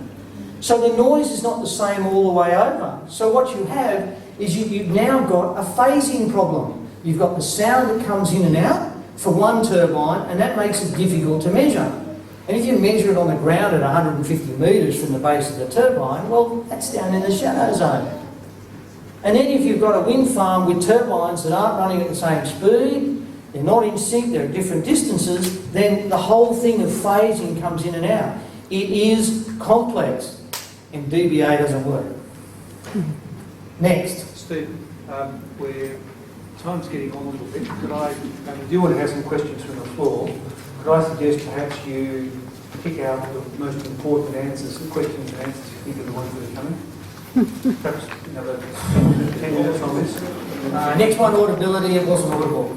Let me just run through this. The next one, 2/24, is important. You guys can go and read it about what actually the Australian said. I think I need this for my defence. Next one, you can go and read it. There's some pretty nasty comments, and there's some people that were various things attributed to me, which is wrong. Next one. And a bit about the facts that I was quoting, cause and effect, wasn't by me. Move over, keep going. There was one there for the Portland Observer, but you guys know anyone doing it. Multi-channel acquisition system, the claims about the number of days is wrong. I've already said how long it was there. We've already said it's not a scientific study. Infrasound presence. Okay, let's go down to, I think this is in part, go down to what I call 30. Yeah, this one's Canada Health. There's some questions about Canada Health, and there's some very interesting things that they're wrong. And I think this is important. If we go to the slides that follow that, I've talked about these studies. Next. If you get the study, well, these reports are now up on Windwatch, but it's not an authoritative source. So if you go to Canada Health, they get this. By the way, they say it's a challenge. I like this, a non-trivial challenge, doing infrasound. And it's different slope, go down. They get all these graphs. Amazingly, they look very similar to what I found. Next. On, off, same thing. Next. This is interesting, and this is important. They talk about mathematical models that don't work. They get distances far out. Okay, next. That's the graph. They say that's the background and that's the source, which, by the way, the primer doesn't say that, it mixes up the words. This is a microbarometer, 2.5 kilometres next. This is pretty important. This actually talks about, you can get out to 10 kilometres for this infrasound. They've got one spot, it's there 45% of the time. It says it can be measured fairly often at distances, special equipment, you need to know what's going on. Next. This is what Adelaide University did at Waterloo. Pictures by now you guys should be knowing, it looks very similar. On, off, turbine signatures, go. This is in Canada Health, you get this off the website. They actually say some different things to the question, but next. They talk about annoyance, they don't know what's going on. Next. This is the infrasound. This is what the study said, that's what Canada Health preliminary results say. They don't agree with one another. Somebody's mixed it up a little bit. Pretty important. I can't tell you about the noise from Canada Health because they won't release that noise data. But yes, they did know about sensation, they haven't looked into frequencies. But here's the infrasound, and this is what Canada Health preliminary result have said. You can measure it, they trace it, report it, but this one says what you can do. Next. Look, I'm not a professor, and I've already done that. Next.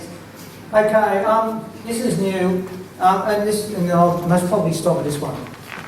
This is data that actually covers the on-off, and this is the regression line approach. This is all the measurement turbines, and I've given the L90 level, and there's a regression line. We're measuring wind and turbines. This is just taking the data only on the wind turbines, where we don't know which way the wind was blowing. So how good is an average if you're determining? Because this is the New Zealand standard. It's based upon sleep disturbance for people in Europe from traffic, not from wind turbines. They do this thing and they come up with it. And they give 15 dB for an outside-inside. We use 10. There's no studies talking about it. And they don't look at it. If you've got low frequency, you need to adjust it. There's a whole pile of problems in this. Next one. This is again on. This is actually the turbine off. This is the important thing from this study. This is the turbines in a complete shutdown and the wind is blowing. This is the data that says what's going on. This should be similar to the pre-construction results. Here's a test that's been able to do it. We've got this data. So theoretically, you take this away from that in logarithmic terms and you get the wind farm contribution as an L95. Next. That's what I've done. Wind turbines on, wind turbines off, and the contribution calculated. Why did it cross over? Well, it was actually noisy at this time of year when we did this test. We get the differences. I don't think...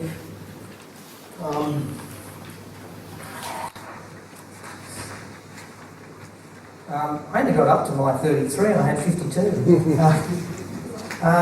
Look, if somebody has one of the questions later that's important, by all means ask and I'll see what I can do.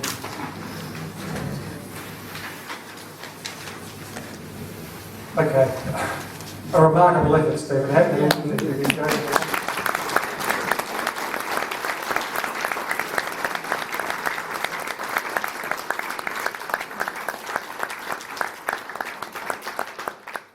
trust you'll appreciate we haven't tried to wind up those questions to give them an account, but it's just to make sure that people do have the opportunity from the floor. And as Stephen said, I suggest if you've got one of the questions that's there that hasn't been answered that you're really keen to get, then perhaps you find a way to ask it, albeit briefly. So, if people do have questions from the floor, we'll get you to come up over here to the microphone and just queue up. We'll use the, and I should say, if there aren't any questions from the floor, then we'll go back to the ones we had before. So, we will ask people a couple of things. First of all, please give your name and your relevant status in relation to the wind farm or to the study, if you can do it. I would also ask, this is an opportunity for questions, not for statements. So please keep your questions relatively short, perhaps to two parts. And if you go on for more than a minute, then I'll probably ask you to wind up and get to the point. Okay. First question. I'm actually the next question on the list. So you can read it out anyway. John McMahon from Wind Industry Reform Victoria. The significant effects of turbines of this size are very concerning and no doubt very problematic for the residents of Cape Bridgewater and those living near other wind projects. New regulations allow turbines to be built to any size. How do you think these effects will change when turbines are, for example, 4 or 5 megawatts and 200 metres high or even higher? Well, Professor Moller is the one that's done a lot of this work a while ago. As the turbines get bigger and larger capacities, because the blades are bigger, so that you don't have the tips going at super colossal speeds, you actually have to slow it down. As you slow them down, then you move the frequencies down and the infrasound becomes in sort of relatively in the lower level, and because it's a larger surface area, they become greater. The noise also changes in the lower frequency coming down, but they've got through the data in that area that it gets worse. DBA, it's a little bit, but the DBA is biased towards a high frequency.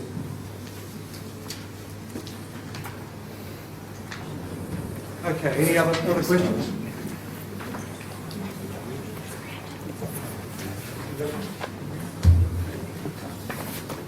My name's Michael Byrne. I'm a resident of Cape Bridgewater. I live in the township. First of all, I'd like to thank Pacific Hydro for the funding, and I'd like to thank Senator Madigan for his involvement. It's very important, and there has to be more of it. My question is about distance in relation to the 3 houses from the turbines, and also in that statement of distance, I'm talking about the 1 kilometre ruling, the 2 kilometre ruling, and that is on the political agenda at this point in time. And I'll ask you, Stephen, have your lifetime studies provided a personal opinion on this issue? If I relate to the study, I had 650, 1,000 and 1,600 metres. If I take dBWTS, then the separation distance for, say, sensation 2 is significantly greater. In terms of Warborough, I did some measurements of the house for people that were seriously affected, and it had been going on for a while. I told them to go and rent a house, and they did it 5 kilometres away. Didn't have a problem, so they bought a block of land and built a new house at 5.1 kilometres away, and they're all okay. So there is an issue in terms of the separation distance. The problem is that if you do it in DBA, a turbine's not as quiet as a fridge, but the point is that the DBA is not addressing these issues.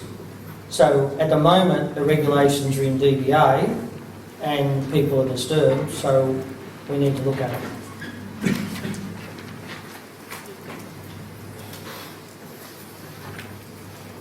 G'day, Alan Schaefer and Anne Schaefer. Our background is that we were living next to a turbine facility at Berrybank. We were going to have 16 turbines around our property, almost in a complete circle. Within 2 kilometres, closest was 700. Naturally, we were concerned. Firstly, I'd like to take my hat off to Pacific Hydro for providing the funds for this study. And secondly, to you, Steve, you've done a phenomenal job, a lot of which I don't understand, unfortunately, but I think I get the gist. This condition 5, or sensation 5, is fairly serious. People are walking away from their houses. That's what I would have had to do, probably. I've been told by esteemed acousticians. We would have had to do, sorry. I'm getting to the guts of the problem, and we haven't sort of touched on it tonight, and I may be out of order, but please correct me if I am. This condition 5 forces people out of their houses. Sorry, they were wanting to do. Well, some did for the day. Yeah, and I personally know some of these people here, and they've been doing that for 6 years. Back in 2002, there was a proposed health farm for this facility, going alongside this facility. Excuse me while I put my glasses on, I'll read a bit of this out to you.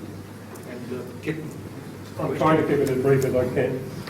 Pacific Hydro Environmental Planning Manager, Roger Holloway, made objections on behalf of the company because this company wanted to build a health farm next to the Cape Bridgewater wind farm. Approval of the health farm would reduce the flexibility, etc., etc. Potential noise, nuisance during construction and normal operations of the wind farm over a period of at least 25 years. The submission by Pacific Hydro also raised concerns that conditions of the permit were insufficient to protect the clients and occupants of the health farm from the potential noise and nuisance arising from the wind farm.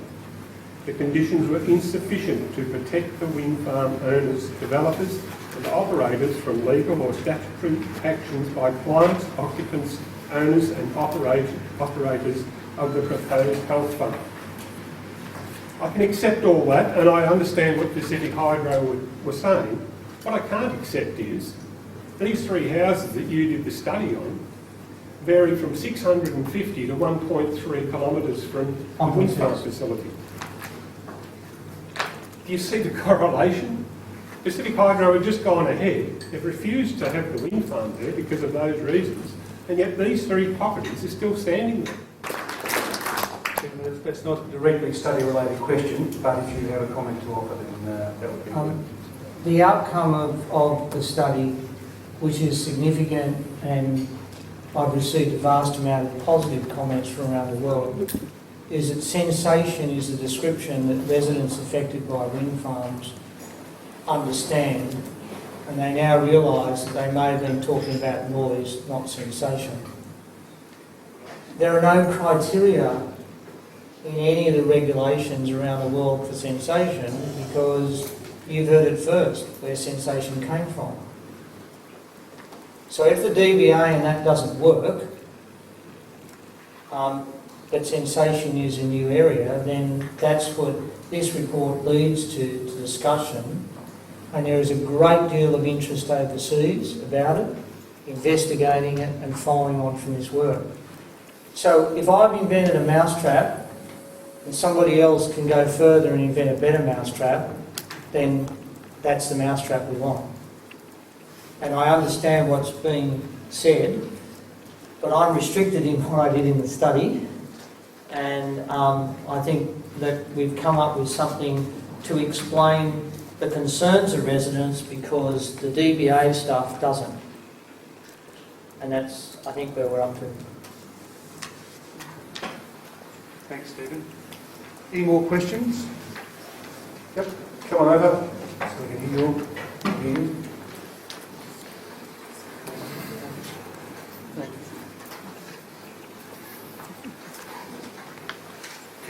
Keith Staff from Penshurst. I'm president of the local landscape guardians group. My simple question, obviously to Steve, is with Steve's vast experience of the equipment that you use, Steve, for the study at Cape Bridgewater, would this same equipment be used by independent, supposedly independent consultants doing noise assessments for proponents? No, the noise assessments normally done for a wind farm application are based upon noise loggers. They're permitted in the standards to use what's called a Type 2, which is not that high a grade, and only does dBA, so they don't measure these frequencies. They don't go down to the low levels of noise, and there are many of the graphs that you'll see in the regression lines that stop at the bottom, which is the instrumentation floor. It's not the equipment that is used for looking at infrasound. If you want to do it in microphones, it's expensive, very expensive. It's like $4,000 a microphone, then a preamp on it, and then you've got to have the gear to do it. There are people here in Australia, including me and overseas, experimenting with microbarometers, which overcome a lot of those problems, and particularly in terms of price.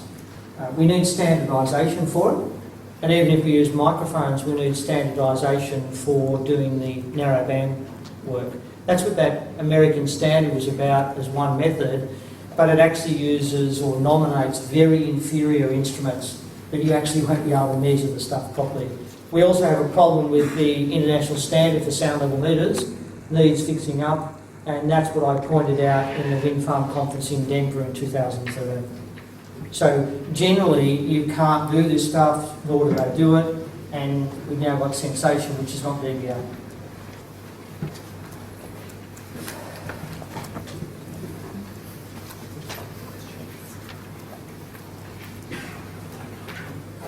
Mary Morris.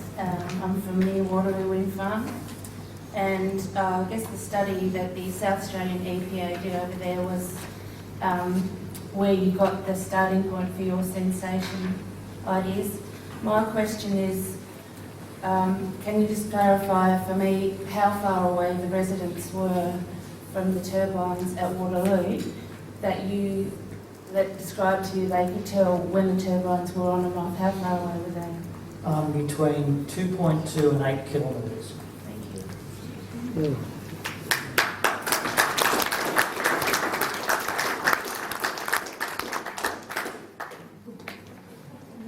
Any more questions? Yeah, like a proposition.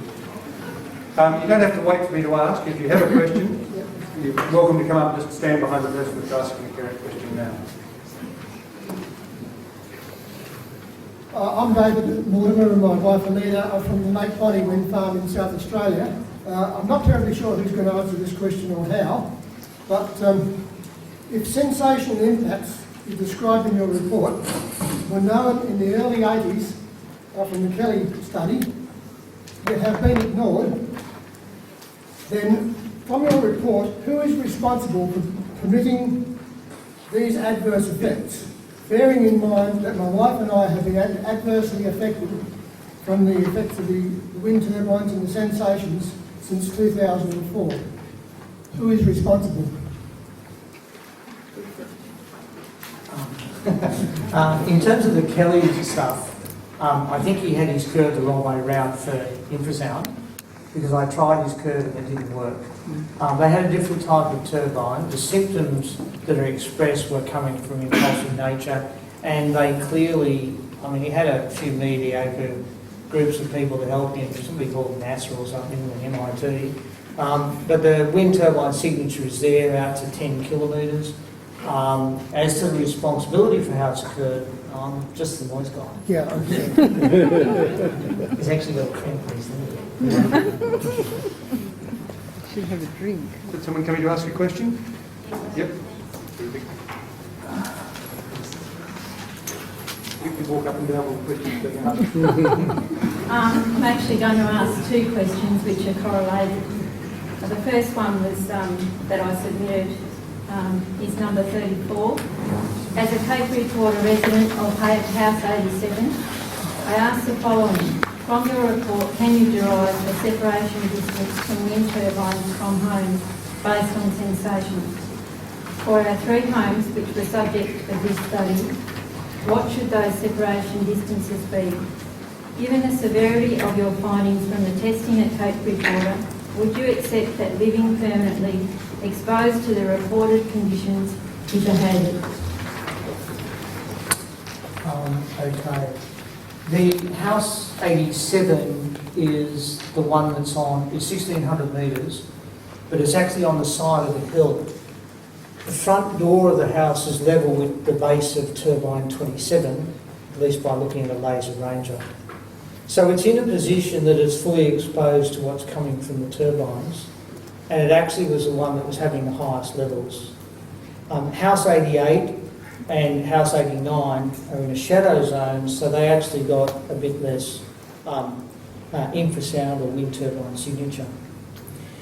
If you assume that the turbines propagate at 3 dB or 4 dB per doubling of distance in the infrasound, and you look at the WTS that was done at House 87, then if that house was moved back and had the hill behind it in the same elevation, the distance is about 7 kilometres. For House 88 and 89 it will be less, but I don't have the directivity stuff to work that out. The second part? I'm not qualified Given the severity of to your talk about findings, health.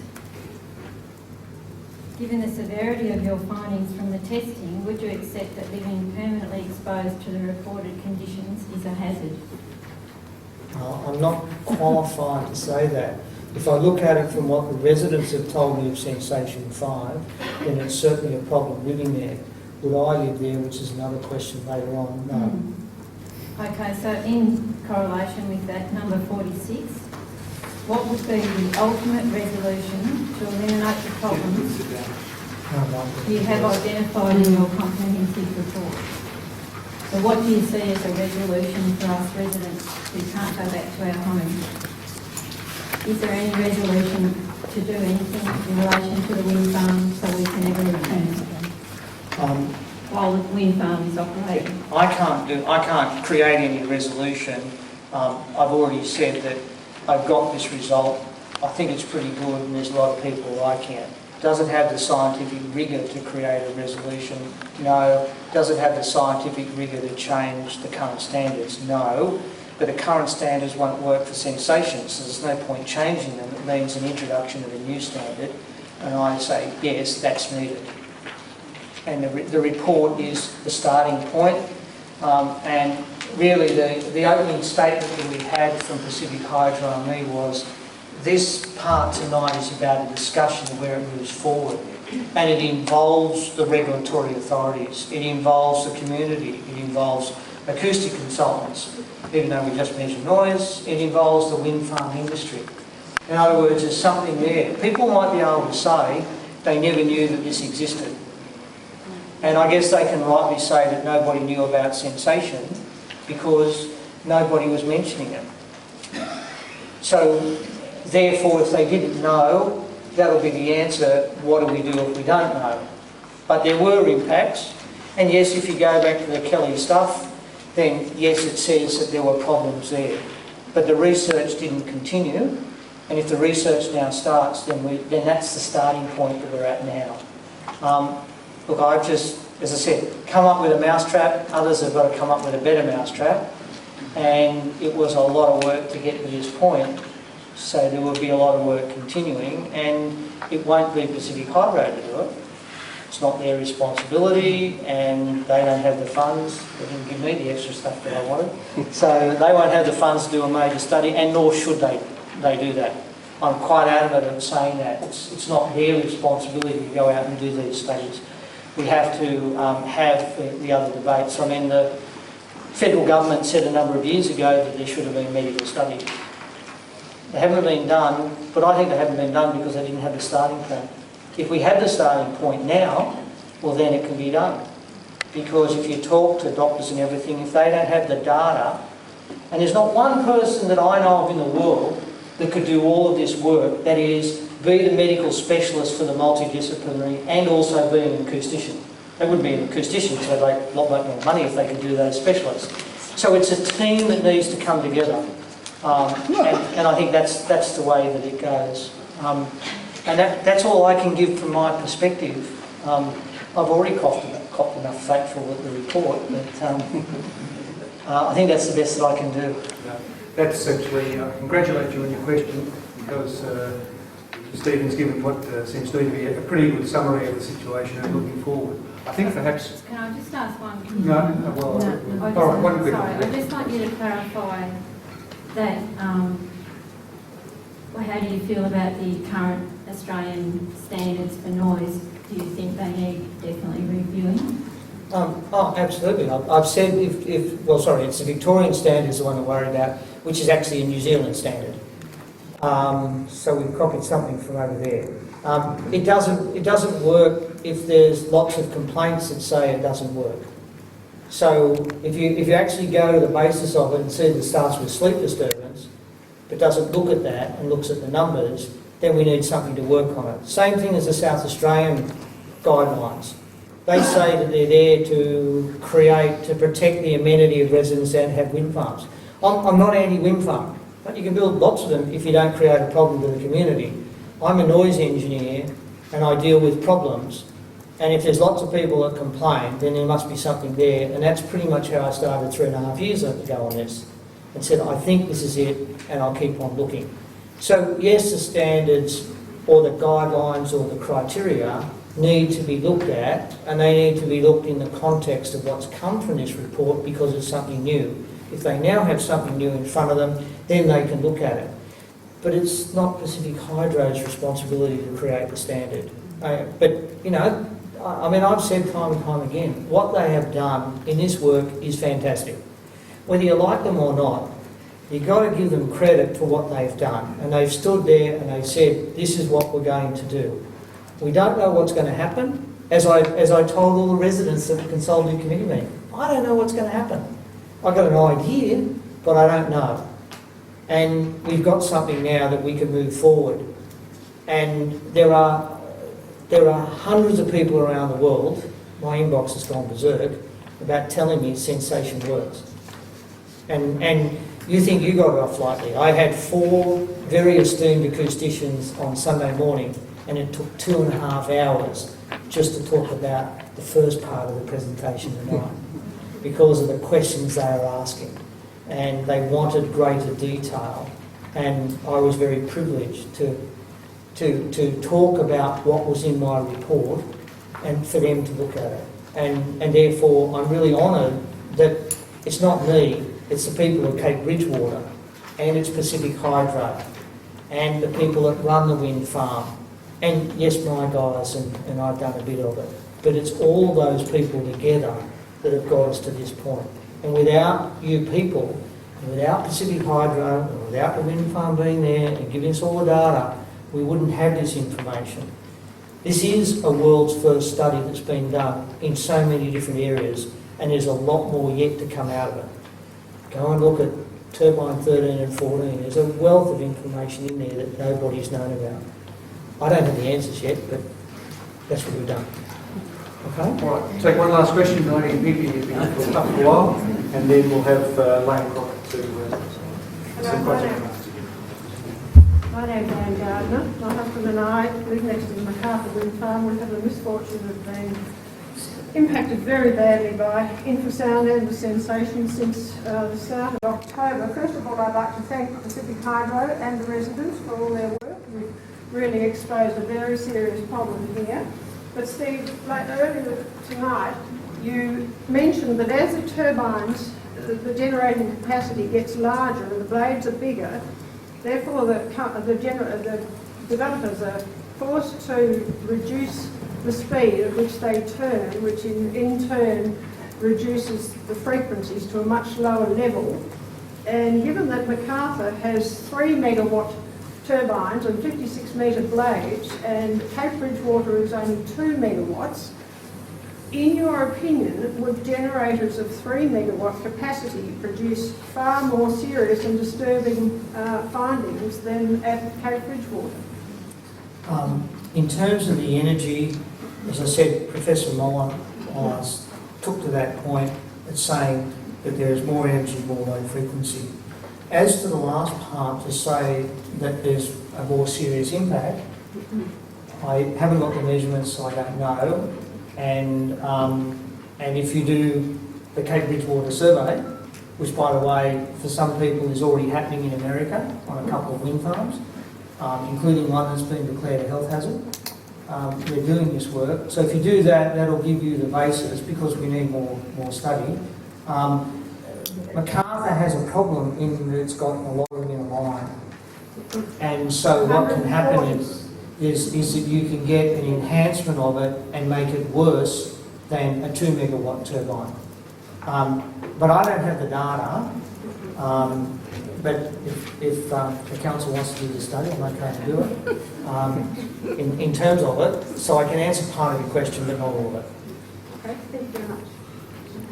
All right, thank you very much for that, and thank you to all the questioners. It sometimes takes a bit of courage to get up and ask a question in this forum, so well done. To finish up now, I'd like to ask Lane Crockett, the Executive Manager for Australia for Pacific Hydro, who commissioned this study, perhaps give us a few closing remarks and some thank yous. Perhaps Lane can raise the microphone. Can you hear me? Is it working? That's exactly fine. Good evening, everyone, and thank you for coming tonight. This report is a culmination of many conversations, of people coming together from vastly different viewpoints. and the expenditure of much technical and emotional effort to investigate a complex problem. Pacific Hydro commissioned this report to better understand the ongoing concerns being raised by 3 families who live near our Cape Bridgewater wind farm. We commissioned an acoustic study, not a scientific study, but a broad technical investigation to see whether any links could be established between certain wind conditions or sound levels at Cape Bridgewater and the concerns of the 6 individuals who participated in the study. Pacific Hydro developed 3 principles which guided the design of the investigation. Firstly, the scope would be as broad as possible so that the selected acoustician would have free rein to research any theory, relationship or data type. Secondly, all of the wind farm's operational data was to be made available for assessment in the investigation without exception. Finally, the process would be conducted with complete transparency, although noting that there are limitations posed by privacy laws. I thank Mr. Cooper for taking on that challenge and spending a great deal of last year measuring, recording, then sifting through enormous volumes of data in search of answers. I sincerely thank the 6 residents involved in the study for opening up their homes to Mr. Cooper and at times Pacific Hydro staff. I would like to acknowledge Senator Madigan, who has taken a personal interest in the issue and supported the study. And I'm also pleased to see the Honourable Dr. Dennis Napthine attending this evening. I would like to thank everyone here tonight. No matter what your view may be, I hope this study demonstrates Pacific Hydro's willingness to work with its local communities and be open and transparent. Everyone here will come away tonight with an interpretation of the report and its findings. You have heard the joint communique from Pacific Hydro and Mr. Cooper read out at the start of this meeting. But I think it is important that Pacific Hydro makes a formal response to the investigation. Firstly, it was not Mr. Cooper's brief to test the compliance of the wind farm against the planning regulations. Pacific Hydro has already demonstrated its compliance to the Victorian authorities, and in our view, there was no value in repeating this exercise. In saying that, we did give Mr. Cooper a copy of the compliance report, and he has not raised any issues with that. Secondly, the investigation is limited to acoustic analysis. There has been no professional health or medical advice sought either in the design of the investigation or in the subsequent analysis.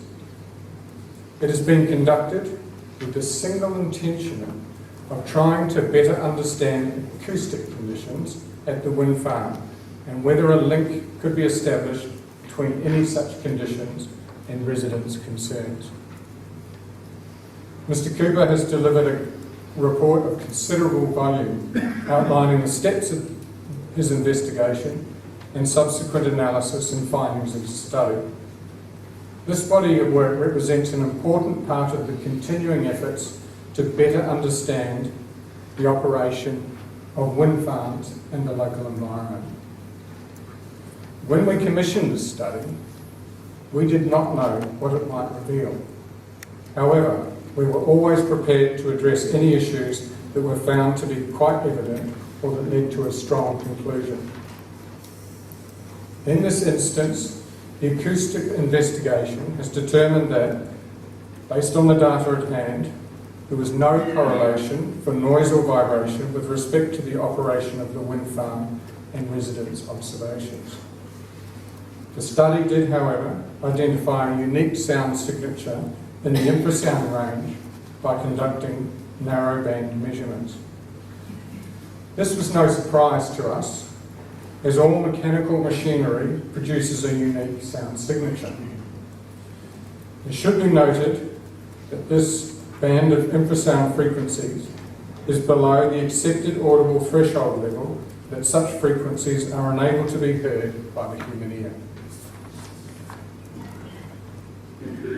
Mr. Cooper's report does state that there is a trend using the selected sample of data analysed between the existence of the unique sound signature and the higher severity levels of sensation as recorded by the residents in their observation diaries. The concept of sensation introduced into the study was a term agreed upon between Stephen Cooper and the residents in the study. It is a relatively new concept and has not been assessed as a scientifically robust measure.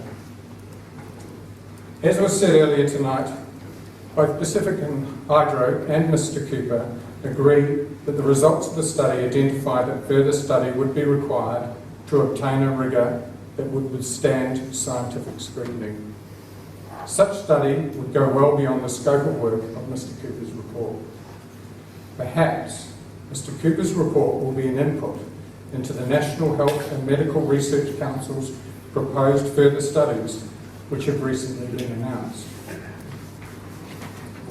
Pacific Hydro has already said that while we acknowledge these preliminary findings, in our view, the results do not demonstrate a strong enough correlation to support the conclusion of a causal link between the infrasound frequencies in existence and residents' observations.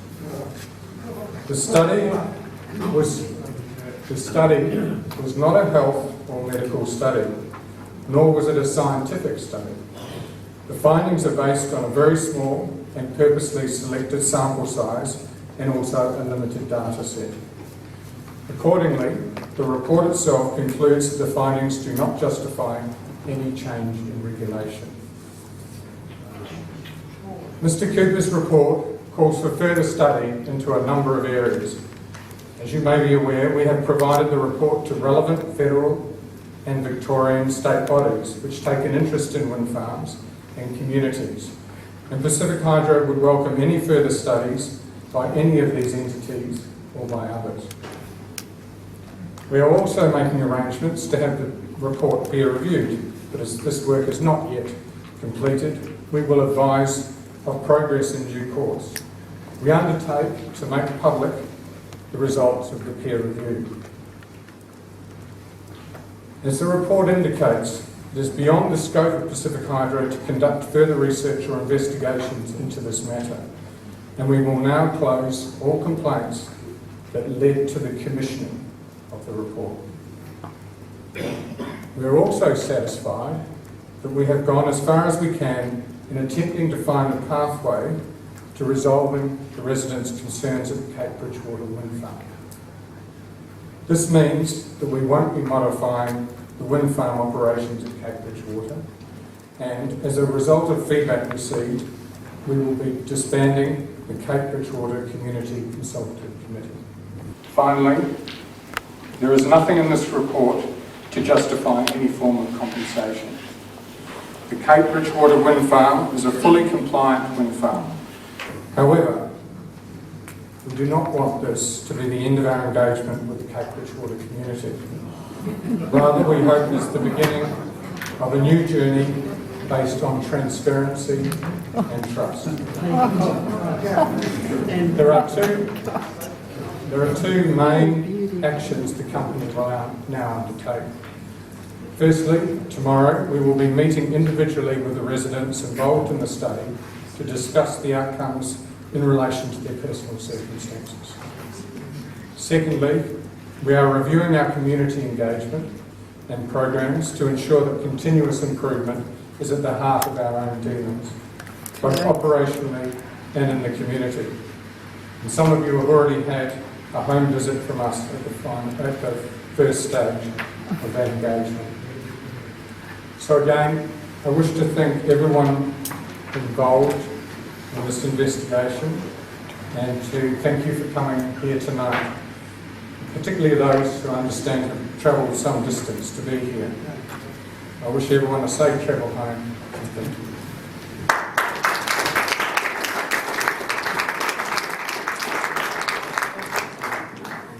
All right, ladies and gentlemen, that brings us to the end of the formalities for tonight. I think perhaps we might just join our hands together for a quick round of applause for Stephen Cooper on his